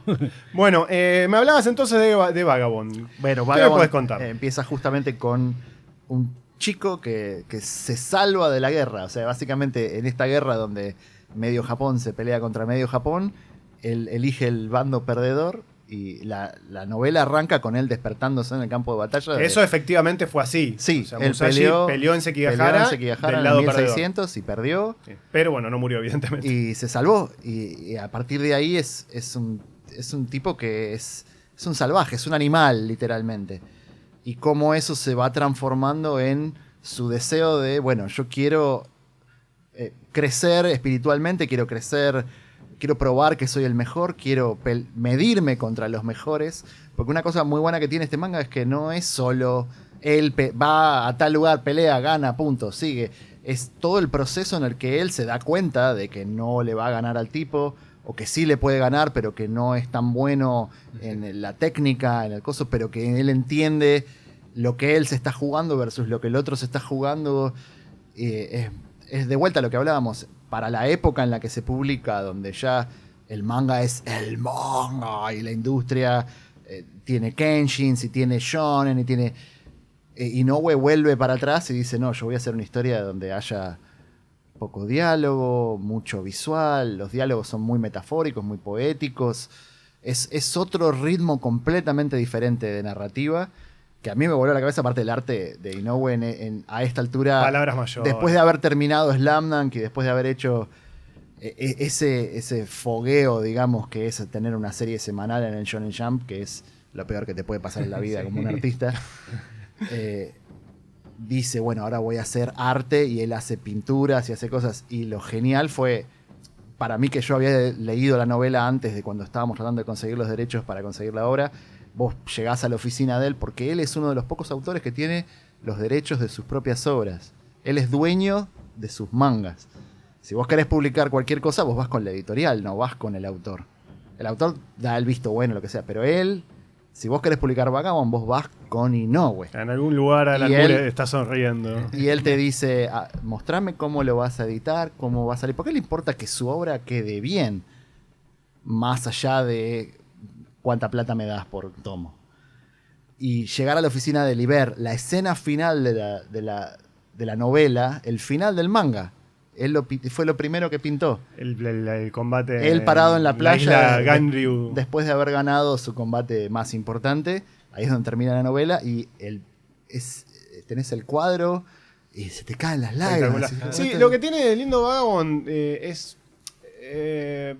A mí me pasa eso, ¿no? Que es como que al ser una historia que uno ya conoce, bueno, o quizás uno. No, hay gente uno muy entre comillas. No, Gente que leyó la novela o que conoce las películas. Estoy hablando de. Sí, la contás con la mano. No, por eso estoy hablando de mi punto de vista, ¿no? Ujú. Que a mí me pasa eso. Entiendo que no es la experiencia de todo el mundo bajo ningún punto de vista. Pero a mí me pasa que al haber leído la novela, al haber visto las películas, me lleva más el viaje y la construcción del lenguaje de historieta más que otra cosa. Mirá vos. Es como que la trama en sí está bien, porque pues, me lleva, pero ya lo conozco, digamos. Entonces, Sí, lo que sucede no es lo importante. Claro, o sea, no digo que no sea importante, digo que lo que a mí más me lleva es ver cómo lo ejecuta él en historieta. Sí, y cómo Tan bien ejecutado que me encanta ver eso. Y lo que él crea del viaje interior de Musashi en su pensamiento, en su mente, a lo largo de la trama, que eso en una película no lo ves, porque no estás todo el totalmente, tiempo con el totalmente. diálogo interior de Toshiro Mifune y él aparte, pensando como... eso sí, y aparte también no es exactamente igual, hay cosas que es son muy diferente. distintas. Él después toma una tangente enorme con Claro. el rival más importante de Musashi, que es Koshiro. No, por eso. No, digo, a mí es simplemente una cuestión de cuando uno ve, digamos, lo ve a gran escala, cuando se aleja un poco y uno ya sabe dónde empieza y dónde termina. Sí. Entonces, no importa tanto eso, o sea, no me podés spoilear el final. No, justamente, ¿entendés? por eso te digo, Entonces, lo primero eso que dibuja él es el final. Entonces, no es lo importante dónde termina. E incluso cuando me dicen, pero está inconcluso, porque está inconcluso, nadie sabe cuándo va a terminar. Es verdad. Es una cagada, estaría bueno que termine, pero no me aflige tanto como me pasaría con otra obra. No, quizás. porque no es el punto, Porque, no es la trama. Vos podés exacto. cortar en cualquier momento y decís, pero querés lo verlo. entiendo. No, Pero lo quiero ver. querés ver cómo lo hace. Lo quiero ver, lo quiero ver. duelo Pero es. lo sufro menos que capaz en otro caso. Y disfruto mucho agarrar y abrirlo y ver cómo el tipo elige contar esa historia que uno ya conoce, ¿no? Esa cosa Esa es otra cosa que mencionás. Si bien esta historia es relativamente lineal, vos podés agarrar el tomo 9 y empezás a leer y vas a entender el feeling y entender lo que te quiere contar y no es necesario. Y este personaje, ¿por qué quiere? No es lo importante en ese manga. Es fantástico, realmente. Absolutamente. No, bueno, la verdad que es una obra espectacular. Al menos yo no leí completo. Ahora, Ibrea lo está publicando. Lo está republicando. Lo está republicando, claro, fue publicado hace unos cuantos años. Bastante, sí. Y era inconcebible ya esa edición. No, porque aparte en Argentina, si no recuerdo mal, en un momento en Argentina se publicaba, no me acuerdo si o editado acá o importado, pero con regularidad. Después se interrumpió y si llegó. Ah, mirá vos. De manera import. Claro. Ahora. Bueno, yo en esa época hacía 2 traducciones en simultáneo, en español tradicional y en español argentino. Que eso lo hice en un montón de mangas de la época. Pero sí, esta vez ahora estamos como reviendo todo de vuelta de cero. Porque, como todo, yo hago un guión y después de ahí lo que sale en la página pasa por mucha gente, que es como debe ser. Porque Sí. por mejor traductor que seas, vos necesitas que tu traducción sea leída por otra gente. Porque yo sé lo que está diciendo el globo. Yo estoy viciado por ese conocimiento. Entonces necesito que la otra persona que no sabe nada lo lea y me diga que lo está interpretando de la misma manera. Y todo eso después se volvió como un teléfono descompuesto de correcciones. Y ahora, bueno... ¿Cómo te estás llevando ahora con tu traducción original? Con pinzas, porque en esa época yo soy el mejor traductor de Argentina. Y ahora lo ves como, bueno, ahora soy uno de un montón de traductores que han crecido durante 20 años de producción de manga en el país. Y a mí me gusta ser uno más del montón y me encanta que haya el concepto de traductor de mangas como algo que es una cosa que existe, ¿no? Como algo que tuve que hacer de emergencia. Claro, yo me acuerdo cuando, mucho antes que nos conociéramos, yo no conocía tu cara, pero conocía tu nombre, ¿no? Porque uno que estaba en el medio y hablaba era tipo, Gómez San, entonces... Solo gracias a que yo ponía las aclaraciones de la traducción al final de los mangas, porque bueno, para mí era lo más importante que había que agregar a una producción. Era como, dale un poco de contexto de culturas, de dónde está sucediendo la acción, de qué pasa si se agarran la mano en la calle. No es lo mismo. Hoy en día es lo mismo. En los finales de los 90 no era lo mismo en Japón. Que alguien se agarrara la mano en la calle. No, totalmente. Ha cambiado mucho. Totalmente. Bueno, y el manga la verdad que hizo mucho por acercar la cultura japonesa a Occidente. Bueno, y ahora es rever, por un lado, mi traducción de hace 13, 14 años ya, más allá de lo que uno ha cambiado profesionalmente, más todas las otras correcciones y se pasa al español, del español se pasa, del español tradicional de España se pasa al argentino y yo después agarro todo eso que termina corregido y vuelvo a releer el tomo y vuelvo a afinar de vuelta todo para que quede como de cero, digamos. Claro. Bueno, Vagabond entonces estamos una de las obras fundamentales de lo que tiene que ver con Samurai. Si habláramos de shonen, ¿no? Nos vamos para el shonen. El shonen también tiene sus obras. ¿Qué se te ocurre? Y de Samurai es imposible no hablar de Kenshin. Perfecto, ahí está, fuiste solo. Sobre todo por la historia, porque Kenshin es un manga shonen, es un manga infantil, entre comillas, para chicos. pero que juega mucho con la historia, juega mucho con decir, estamos parados en este momento específico. A mí me enseñó un montón de historia. Claro. O sea, yo me empecé a interesar por la historia de Japón, creo que viendo en su momento el anime y después leyendo el manga. Porque Kenshin está inserto en un periodo muy específico. Antes mencionábamos, ¿no?, lo que era la restauración Meiji, ¿no?, cuando cae el Comodoro, los cañones, abran el país, bueno, la Es el modernización. Bakufu. Claro, bueno, y lo que viene después es El Bakumatsu. El Bakumatsu, que es el fin Del del shogunato. shogunato, O sea, los ¿no? 15 son 15 años.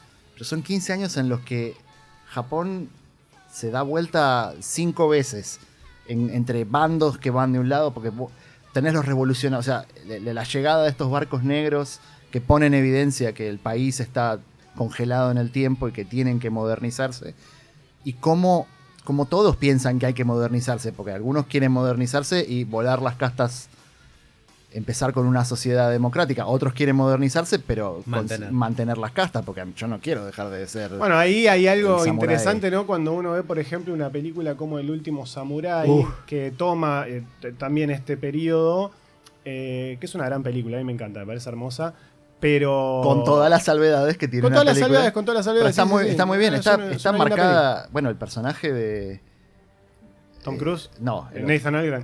Katsumoto. Ken Watanabe. Ken Watanabe es Saigo Takamori. Claro, es el que está considerado como el último samurái. Es que es muy gracioso. Recién pensando en qué películas podíamos hablar acá, caigo en que Saigo Takamori, que es la figura real japonesa en la que está basado el personaje de Ken Watanabe, su nombre, Saigo. Es último. No, me acabo de dar cuenta cuando lo dijiste. No lo había pensado puedo- nunca. es como, No lo había pensado nunca. tengo 45 años y me acabo de dar cuenta que el Acá, último grabando samurái este se podcast. llamaba Ultimato. No me- Y se llamaba así desde el día 1, no es que le Claro. pusieron después Saigo, Claro. porque no significa, su nombre no significa último. No, porque pero los kanjis son otros. son otros, seguramente. pero suena fonéticamente a último. Claro. Saigo es el final, lo último, Claro. el último. Y el tipo se llamaba El Último, El es último, fantástico. el último, sí. No, bueno, la película tiene algo interesante que glorifica bastante la cultura samurái. Y en realidad, cuando uno lo piensa, los buenos eran los otros. Exactamente. O sea, porque los samuráis estaban tratando de mantener un estilo de vida arcaico. Él está diciendo, yo primitivo. quiero seguir siendo el 1% Sí. y que me paguen seguir siendo la... Y mandar a la mujer a la cocina. básicamente, sí. Sí, bueno, más. Por eso está todo... Bueno, pero de vuelta, Japón tiene esa cosa de que ellos pueden ver a ambos bandos de los clanes que se enfrentan y las políticas que se enfrentan, y aún así mantienen como igual eran buena gente. Se puede ver al héroe de ambos lados. Absolutamente, por ¿no? eso Porque cada uno estaba defendiendo un ideal de alguna manera. Vos tenés a Kenshin, que era un Isshin Shishi, un patriota, esa gente que quería que las castas volaran, que la sociedad fuera democrática, moderno en el sentido de que hoy entendemos una sociedad moderna. Claro. Y al mismo tiempo, del otro lado, tenías a los Shinsengumi, que eran la policía del shogunato. Ahí que estaba el famoso Saito. Hajime Saito. Que en el Una fondo- figura real. Sí, Hajime también, Saito. figura real. Que los Shinsengumi han sido romantizados casi al mismo sí, nivel sí, que sí. Kenshin. Y eran los malos, entre comillas. Porque tuvieron un final trágico. Creo que También. hay algo de eso, porque los Shinsengumi eran eran tipos que originalmente no tenían origen samurái. No, y pero se la daban de... Claro, básicamente les ofrecen el estatus de samurái para que peleen por el shogun. Cuando las papas queman, ellos dicen, ahora vamos a hacer, que eran gente que hacía escuelas de pelea, y dicen, esta es la nuestra, vamos a pelear, vamos a darnos las de samuráis, porque ellos no lo eran, y tienen esas batallas que después fueron gloriosas. No, claro, y y tuvieron creo que había habido un episodio en particular que es como que tuvieron como su momento de gloria, que salvaron, no me acuerdo. La posada. La posada. El incidente de la Que posada. como que eso hace que crezca la leyenda. La leyenda, sí. Y después ellos terminan cayendo traicionados, básicamente. Por sí mismos, Por- porque se peleaban entre ellos. Y bueno, entonces creo que ese final trágico que tiene Sí. les dio como un halo de romanticismo y Ujú. de heroísmo. Bueno, Hajime Saito es uno de los que sobrevive y Exactamente. aparece justamente en el manga, que es uno de los Es personajes uno de los más, personajes más fuertes que tiene sí, Kenshin. un gran personaje. Y Kenshin, claro, y Saito entonces estaba en el Shinsengumi, estaba del lado de lo que sería el shogunato. Conservar la estructura social. Claro.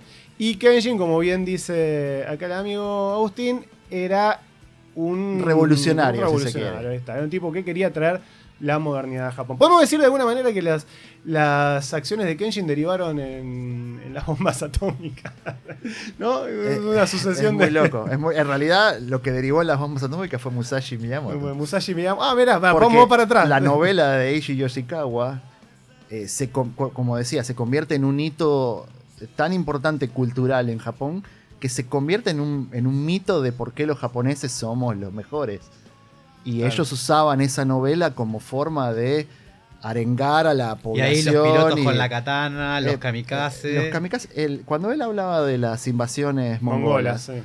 Las invasiones mongolas fracasan en particular medida 2 veces porque hay una tormenta que les hunde todos los barcos. Sí, porque los pelotudos se fueron 2 veces en época de tifón. ¿No? Pero también no era la época no exacta era, en la que tenía que ocurrir, y ocurre, y es como, claro, esto viene de Dios, ahí también, el viento divino, ahí el también, kamikaze, que después se termina convirtiendo en el avión. Claro, el viento suicida. Sí, ahí también hubo en ese momento, hay historiadores, viste, que dicen que los monjes un poco exacerbaron toda la cuestión divina. Es lo que estamos diciendo todo el tiempo de todo. Claro, porque básicamente ellos estaban diciendo, pero miren que nosotros participamos, porque nosotros hablamos con los dioses. Yo te hice la danza para que yo viera. Claro, 2 veces. En realidad nosotros salvamos acá las papas. Pero efectivamente ahí es donde surge el término. En realidad no es kamikaze. ¿No? Kamikaze es como los americanos leían los kanjis. Ah, claro. En realidad es Shimpu. Era. Es Shimpu. Mirá, bueno, ahí tenés. Viento divino, en definitiva. Los kanjis son Dios Son y viento, lo mismo, pero sí, la lectura kamikaze es como la leen mal los americanos. Mira, bueno. Pasa mucho. Datazo. Hermoso dato. Pero bueno, sí, entonces hablábamos de Kenshin. Sí, bueno, básicamente decía porque es lo que, digamos, las acciones de Kenshin de alguna manera derivan en la conformación posterior, no que fuera la intención de Kenshin. Kenshin no existió, no importa. Bueno, pero existieron un montón de deriva Kenshines. Deriva de alguna manera en la creación del gran imperio japonés, ¿no? Lo que va a ser después.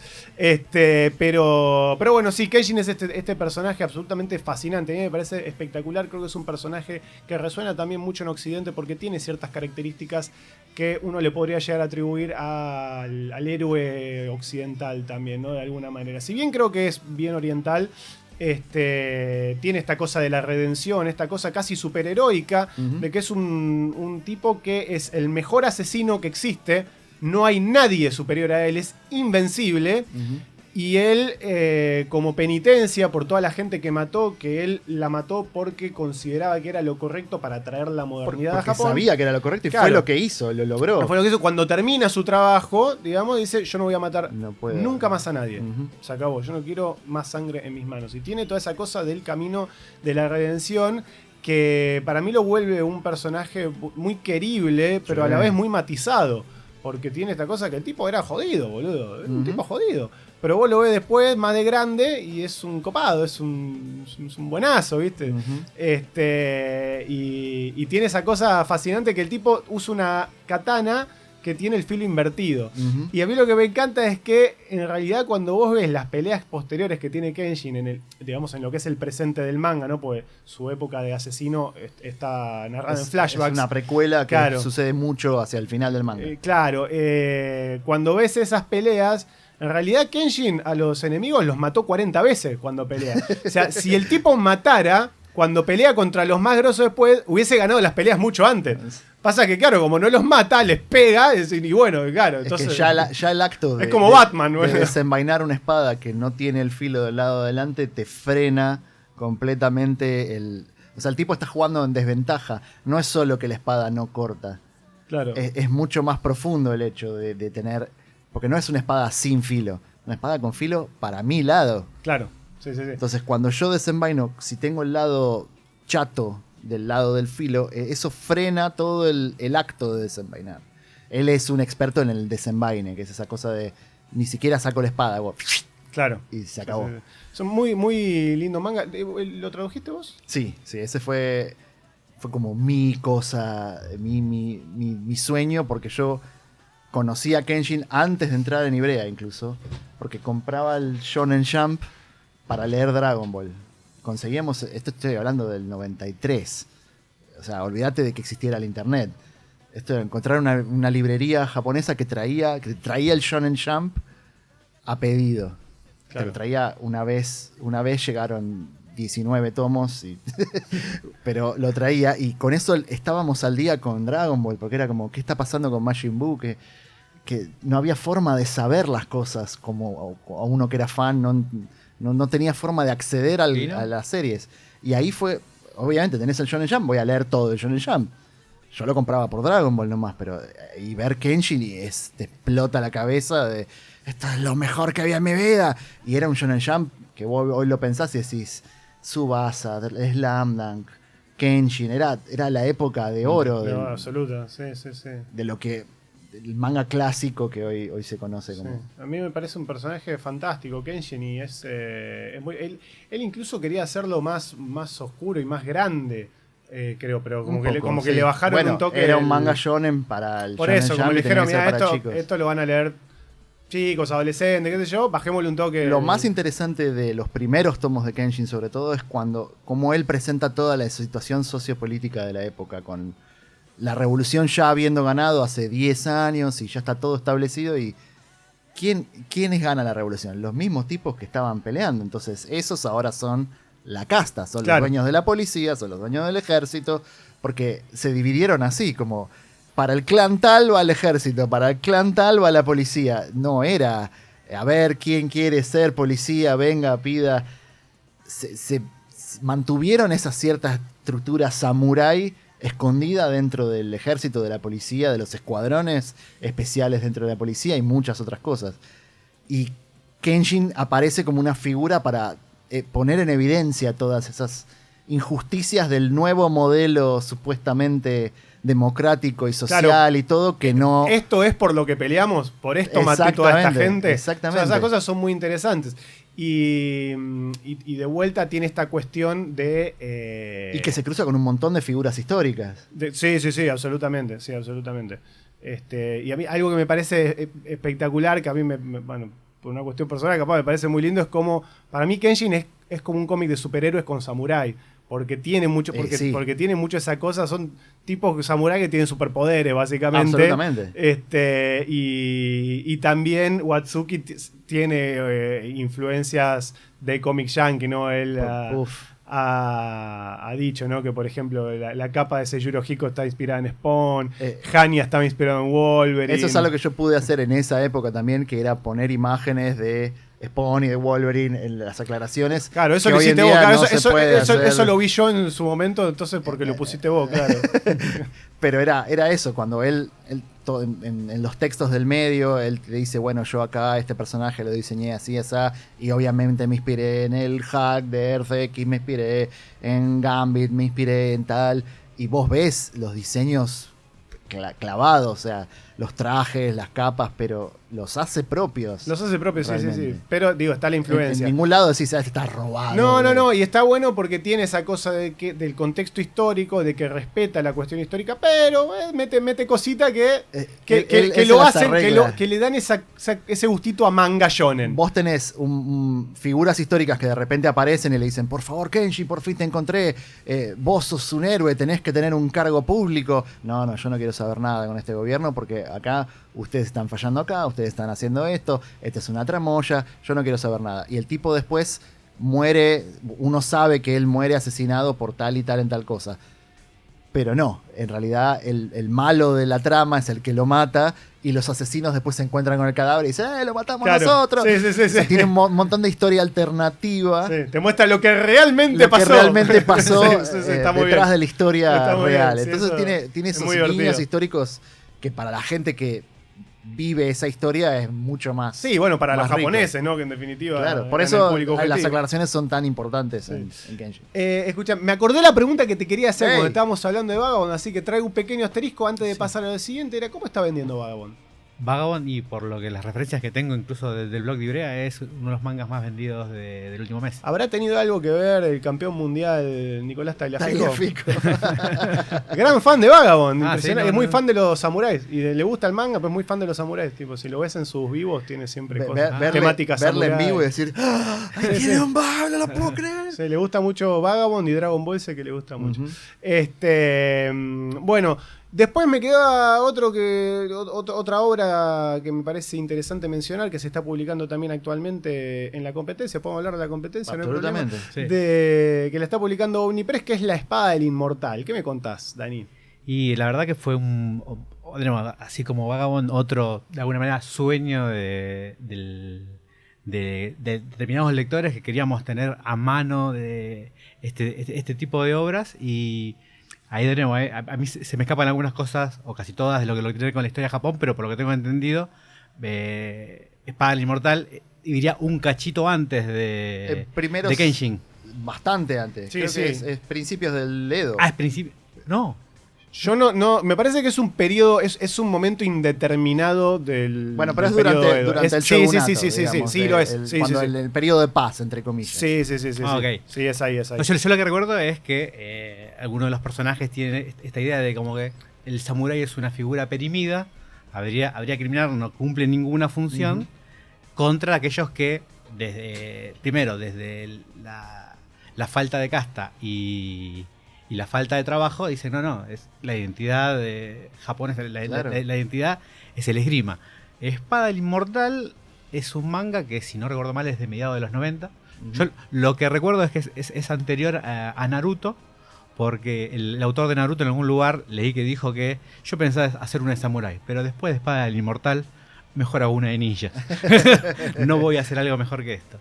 Arranca con una premisa que, en primera instancia, para todas las cosas que venimos hablando, salvo por lo que escuché ahí, algo de Kenshin, le agrega un elemento sobrenatural, y es que el protagonista está habitado por unos gusanos que no recuerdo el nombre ahora exactamente, pero que no evitan, bajo toda circunstancia, que muera, pero por lo menos a los efectos de las heridas y de los cortes. Como un Wolverine. Exactamente. Es una especie, claro. Es como un healing factor que cierra heridas, arregla huesos.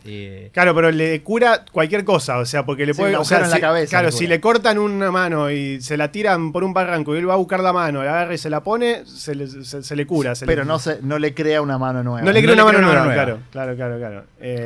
Pero le cura todo, o sea, mientras que tenga el pedazo de cuerpo, se lo pone de vuelta. Y arranca como una historia en la que aparentemente lo que vamos a ver es el protagonista es un ex, ahora no recuerdo si era samurái o era solamente un espadachín, un espadachín sin rango, que había matado 100 personas, si no recuerdo mal, y habían sido samuráis. Y en un momento se cruza con una monja, monja de alguna religión japonesa, monja budista. Una monja budista, no de las nuestras, si podemos decir nuestras. Es que en esa época los cristianos no podían pisar.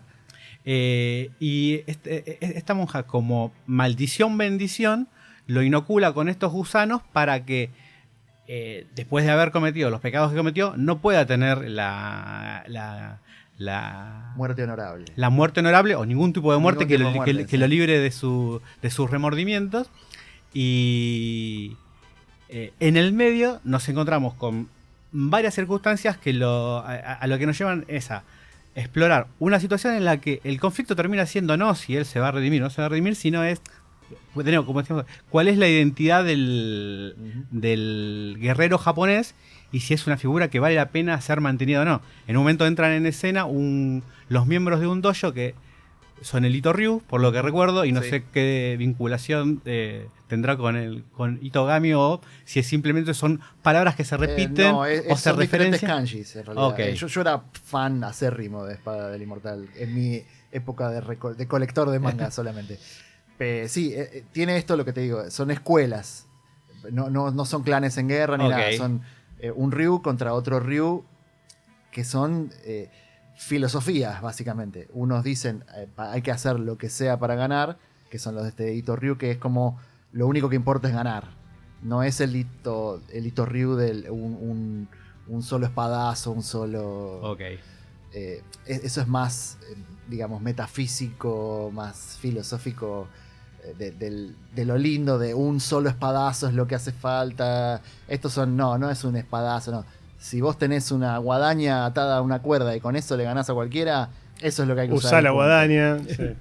Entonces está muy bien lo que vos decís, que es como ese choque de ideologías, de qué es ser un guerrero versus qué es ser una casta samurái. Exactamente. Que vanagloria la forma dura y el credo que nosotros tenemos y es lo único que importa, digamos. Y en el manga, en el cruce entre esta escuela, que lo que está buscando es reinstaurar la figura del samurái, del guerrero como una figura preeminente y útil, que de alguna manera viendo cuáles son los fundamentos de la paz. Claro, porque estamos en una época de paz. En una época de paz. De hace siglos. Y el gobierno que no ve utilidad salvo en su mano derecha, ¿no? No me acuerdo el nombre del personaje, pero que era muy diestro en el uso de la espada, ve como esto como un problema. Nos encontramos con Manji, el protagonista inmortal, y su protegida, que está buscando venganza. De vuelta, un hiperguerrero con el trabajo de protector de alguien de menor edad, más de... que la chica igual es heredera de una escuela. De una escuela, sí, pero que sabe pelear, es un poco pero... Lone Wolf. No es Lone Wolf and Cub, es Lone Wolf and Girl, pero... Tiene algo de esa fórmula, no es exacto porque ella también tiene tiene lo suyo. Tiene un nivel de autonomía que Daigoro no tiene. Exactamente. Y ella, de hecho, se embarca en su propia misión y tiene su ella lo contrata a él para que él la ayude a vengar ella es la que desata la trama de alguna manera, y también ella tiene todo su arco en el que ella se va por su lado. Por su cuenta. O sea, toda esa parte cuando ella se hace el tajo en la panza para que la dejen pasar en el control fronterizo, haciéndose pasar por otra persona que había tenido una cesárea, es brutal, boludo. Tiene esos momentos, ese manejo de la tensión, y pega unas vueltas la historia todo el tiempo que realmente no es lo que yo esperaba cuando lo empecé a leer. O sea, con la premisa que tiró Dani, ¿no? Esta cosa del espadachín inmortal, uno se imagina una cosa. En la espada del inmortal hay episodios enteros en los que Manji, el protagonista, ni aparece y no te importa. No te importa para nada. Y el elemento sobrenatural, te diría que es secundario o terciario. O sea, es algo que está ahí de la misma manera que tiene un montón de... Podría no ser inmortal tranquilamente. Sí, pero hay un momento de la trama en lo que es fundamental el tema de los gusanos. Eso sí, pero es verdad que no... Digo, está bien usado, pero no es el foco. No. Está muy bien contada la historia y están muy bien usados esos elementos como condimento, ¿no? Lo mismo que las armas imposibles que tienen, ¿viste? Todo lo diseño de armas. Lo fantástico es que él carga un arsenal completo de armas. Claro, lo mete adentro de su gui. No tiene ningún sentido. Es una cosa absolutamente absurda, pero que funciona muy bien. Y es un condimento. Y eso un poco él decía, Hiroaki Samura, que es el autor, él decía que era porque, bueno, quería hacer uno de samurái, pero no quería tener un rigor histórico tan preciso, porque si no, los nerds de mierda me iban a venir a romper las pelotas, que esto no fue así. Entonces, ¿sabe qué? Más o menos así, y me invento el reto, y listo. Y es como un retropunk, ¿no? Es como entre el diseño de vestuario, diseño de personajes, peinados. Le criticaría que no sabe... Muy modernos los muy peinados. Sí. Y tenés personajes como Hyakurin, que la amo, me parece espectacular, que parece una modelo que está comprando en el Shibuya 109, boludo, claro. Pero está bien, no importa, es rubia, no importa, está bien. Es fantástico cómo logra esa modernidad. Igual te explican por qué es rubia, pero no importa. Cómo logra esa modernidad dentro de la estética tan clásica de la época. Y sí, totalmente. Y otro elemento que me llama mucho la atención es en la profusión de personajes, creo que ya lo hemos hablado, es muy difícil encontrar un villano. Sí, de hecho hay momentos en los que te encontrás alentando al villano, que decís, este tipo no es... Salvo uno. Es tan malo. No, hay uno que ya sé quién decir. Ese es un sorete. Siempre tenés que tener un malo que uno esté contento de matar. Es un sorete que encima es impresionante cómo lo va mutilando y el tipo de alguna manera se las arregla para volver y vuelve más siniestro que antes. Es impresionante.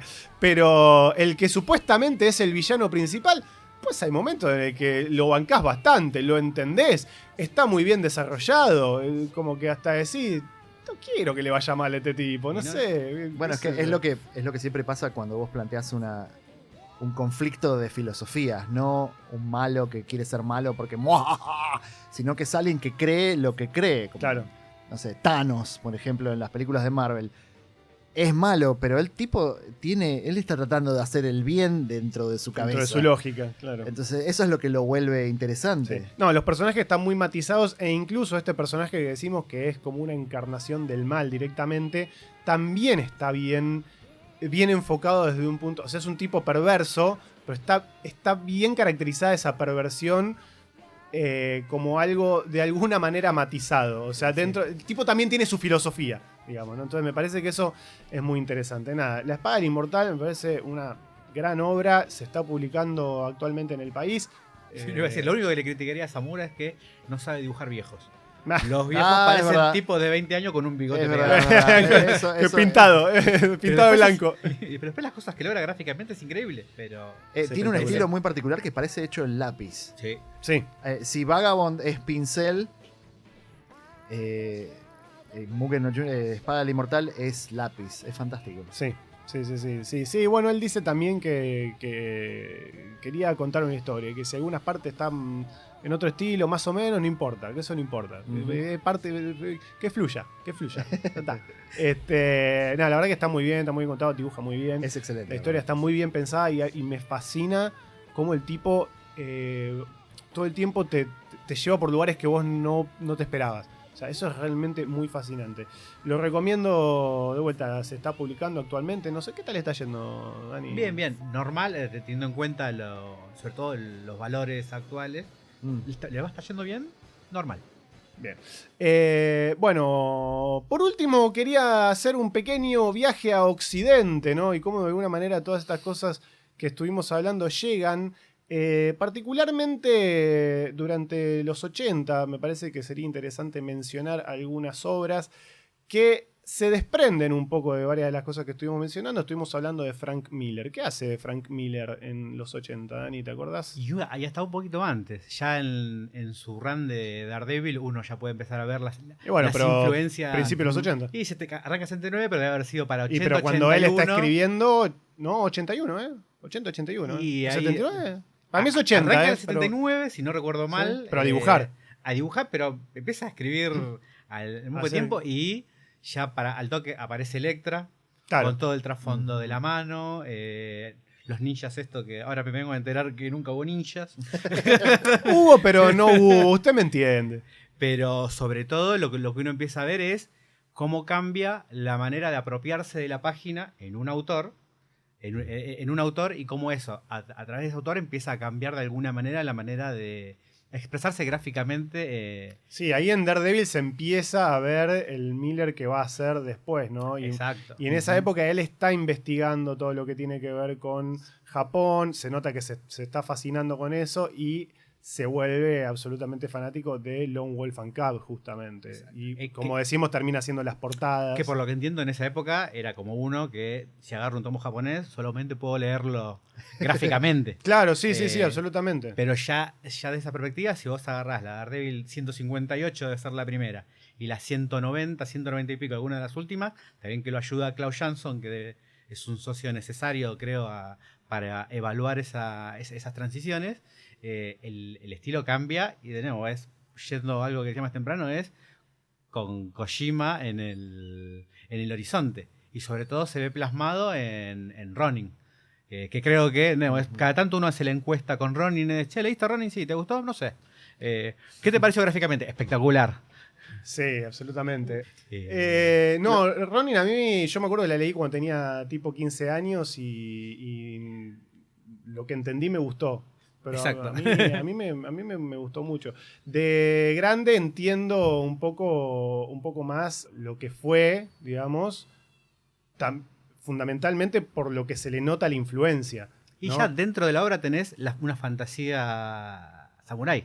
Claro, totalmente. O sea, digo, está personaje. clarísima la influencia de Kojima, de Koike. Por otro lado, también de Europa. Moebius, de Europa, Sí, claro. sí, O sea, digo, lo que me vuela la cabeza es ver Ronin como hijo de de Europa y Asia, ¿no? Esa cosa que es absolutamente fascinante. En Daredevil creo que, bueno, hemos hablado en algún otro programa, obviamente, sobre Daredevil. Hicimos un programa hablando sobre Frank Miller, así que estas cosas ya las han escuchado. Pero bueno, a mí de Daredevil es lo que más me gusta de Miller. Y me parece hermoso cómo incorpora toda esa cosa de la mística del ninja ochentoso, el ninja en Nueva York, ¿no? Esa cosa de película. Y si hablas de ninja en Nueva York, parodiando esa época de Miller, es que crean las Tortugas Ninja. Exactamente. Con el Hand versus The Foot. Claro. y las Tortugas Ninja, también le hemos dedicado un programa entero a las Tortugas Ninja, pueden ir a escucharlo si no lo hicieron, pero las Tortugas Ninja claramente son también herederas de esta tradición y lo interesante es cómo se va deformando el concepto. Cada vez más. Que bueno, ahí ya también, ya eran tortugas, o sea, no había ningún tipo de motivo por el cual tuviera que ser realista bajo ningún punto de vista, ¿no? Pero es esa cosa de cómo la tradición dentro de la ficción, ¿no? va mutando. Claro, pero es como que ese ninja que todos conocemos de Frank Miller Ninja es un invento del oeste prácticamente. En la época en la que teníamos esos ninjas azules. Sí, a ver, hay que... Rambo con el ninja blanco y el ninja negro. No, hay que decir que... Show, todos tenían un ninja. Claro, todos tenían un ninja así. No, hay que decir que, como decíamos antes, la figura del ninja se empezó a idealizar mucho como personaje durante el periodo Edo como una cuestión ficticia. O sea, sí. Entonces, toma de la realidad elementos y los va llevando para otro lado. Pero es de alguna manera... Después explota completamente al imaginario. Claro. Y se va internacional. Y pasa a ser de todos. Sí, y ya sí, está. sí, y que cada uno después el ninja es le de ponga Nueva y le York. saque lo que quiere. Claro, American Ninja. Ninja, peliculón. Y la cosa, esa cosa del ninja en Nueva York que me fascina de Miller, por no decir que le da nueva vida a Daredevil. No, absolutamente. Hace una cosa espectacular que perdura hasta el día de hoy. Desde ahí para acá, Daredevil es uno de los pocos personajes de Marvel que ha tenido mal que mal épocas sostenidas de calidad por lo menos decente. Hubo Chichesters y cosas en el medio, no importa. Y todo se le debe a Miller en gran medida. Y en esa época también, en el 82, sale una miniserie fundamental que es la primera incursión de Wolverine como personaje solitario, digamos, fuera de los X-Men, con Chris Claremont. No, y esta también es un punto de quiebre también muy grande, porque con Wolverine hace lo mismo, de golpe le introduce la tradición japonesa como parte fundamental de su mitología, algo que hasta ese momento, hoy pensamos en Wolverine y capaz que es como, y sí, obvio, Wolverine, Japón. Y en ese momento no era así. Nada. Eso lo inventa Claremont con Miller y se nota Uno fuerte. tendría que suponer que se nota fuerte el alma mater es Miller. La influencia de Miller. Hay unas páginas espectaculares. ¿Sabes? Un Miller que era un Miller completamente distinto, más clásico. Todavía, es pre-running, es más clásico, todavía no tiene pero ya empiezan unas pinceladas. Pero empieza. Hay una página que me parece espectacular. Era la primera página, no me acuerdo si el tercer o cuarto número, que está él con Yukio, creo que era, caminando por la calle y vos ves en los tejados de arriba los ninjas que le están apuntando con las flechas. Y ahí ves cosas que van a ser Miller más adelante. Y se ve perfecta. Hay como un puente perfecto entre Goseki Kojima y el Frank Miller que va a venir, ¿no? Hay una cosa muy interesante. La narrativa de Miller toma mucho de esta narrativa de la que yo hablaba antes de Goseki Kojima en Lone Wolf and Cub. Esta cosa de la acción en simultáneo en la página, ¿no? Si bien obviamente el cómic yankee tiene mucho más texto y en ese momento, bueno, también lo tenía, bueno, Chris Claremont, qué decir, ¿no? Pero de cualquier manera se nota como esos intentos de incorporar una narrativa más japonesa y nacen algunos de los cómics más interesantes que hubo en los 80, lo cual no es decir poco, porque la verdad que hubo cómics muy vanguardistas durante esa época. Creo que estos están dentro de esos que podemos llegar a mencionar. Lo de Wolverine, a mí me sigue pareciendo al día de hoy la mejor historia de Wolverine en solitario, porque era una época en la que todavía no estaba sobreexplotado el personaje. es la primera vez de vuelta, ¿no? Que lo ves fuera de los X-Men y era realmente novedoso, fresco. El contexto exótico me parece que le aporta un montón. Todavía estaba ese halo de misterio que no conocías el origen de él. Y está esa cosa de él medio Ronin, ¿no? Buscando... Es muy Musashi. Sí. Un animal. Claro. Una cosa salvaje que necesita ir a Japón o necesita esa influencia del código moral, Claro. de la espiritualidad, de qué significa matar y de cómo la destreza física es el 50%, es el 25%, la destreza mental es lo que importa, digamos, en el momento si no del recuerdo combate. mal, hay secuencias en las que está el sensei y es... Para el sensei Wolverine es... Te hago una tomita... Y te quedaste en el piso. No importa, no importa tu healing factor, no Nada. importa tu fuerza, no Sí, importa sí, sí. tu adamantium, que todavía no me acuerdo si sabíamos o que sabíamos del adamantium. Sí. Pero lo pensaba hace un rato en relación a Musashi, como decías, pero recordando algo que también me quedó en la miseria, que es que Wolverine no puede llegar al tipo de violencia tranquila a la que Claro, a la por que lo menos aspira a románticamente llegar. puede llegar el samurái. Es un Claro, samurái frustrado. pero hay una cuestión de aceptación de él mismo como humano en contraposición con la bestia en esta historia, ¿no? Que también está dado por la relación que tiene con las dos mujeres de la historia, que son Yukio y Mariko, ¿no? Que es como que una representa el lado más animal, que es Yukio, y Mariko es como el lado más humano, digamos. Y él al final dice, no, yo soy humano. Yo pienso, siento, y él se reconoce al mismo como humano. Entonces hay como una cuestión de crecimiento y hay una cuestión de filosofía que a él, que es como dice Agus, que a él lo ayuda a controlar la bestia que está en la esencia del personaje que es Wolverine, ¿no? O sea, me parece que le dio matices muy interesantes a Wolverine y lo resignificó por completo. Que ya era un personaje que estaba bueno, pero te pega una vuelta que lo eleva. Lo puso un poquito más arriba. Sigue sin ser mejor que Cyclops, pero es un gran personaje. Pero bueno, nada, me parece una muy linda obra que posiblemente muchos la hayan leído. Si no lo hicieron, la recomiendo. Y es muy linda para leer en continuidad con lo que son los X-Men de esa época, porque es como que sale y se inserta directamente de vuelta en la serie principal. Porque así cuando termina, él le manda la invitación del casamiento y seguís leyendo Uncanny X-Men y los X-Men van a Japón y ahí sigue la historia. Y está el Silver Samurai y qué sé yo, y hay unos números muy lindos ahí. Una gran época. Esto todavía creo que la última época continuada de X-Men desde Claremont y Byrne que la rompía, ¿no? Que después sigue estando bueno, pero después pasan cositas más adelante en los 80. Pero bueno, no importa. La cuestión es que el que me faltaba mencionar, que antes le había puesto un pin, era el vínculo entre Daredevil y Zatoichi, ¿no? Zatoichi, el espadachín ciego. Daredevil es el superhéroe ciego que tiene el maestro que lo crea Frank Miller, que es Stick, que es ciego también, que tiene bastantes paralelismos con Zatoichi, ¿no? A mí me encanta recordar cuando en otra vereda ahora me pongo, ¿no? Miller, lo que hizo en Daredevil, increíble. Si recordás la primera aparición de Stick, es polémica. En términos de escritura, digo, ¿no? No sé si recordás que un día... Miller es sí. polémico en términos de escritura, punto. Pero es como un día pierde el radar y se le ocurre, yo tenía un maestro. Sí, a ver, man, estás jugando al pool, dale, ¿no? ¿Cómo era esto del radar?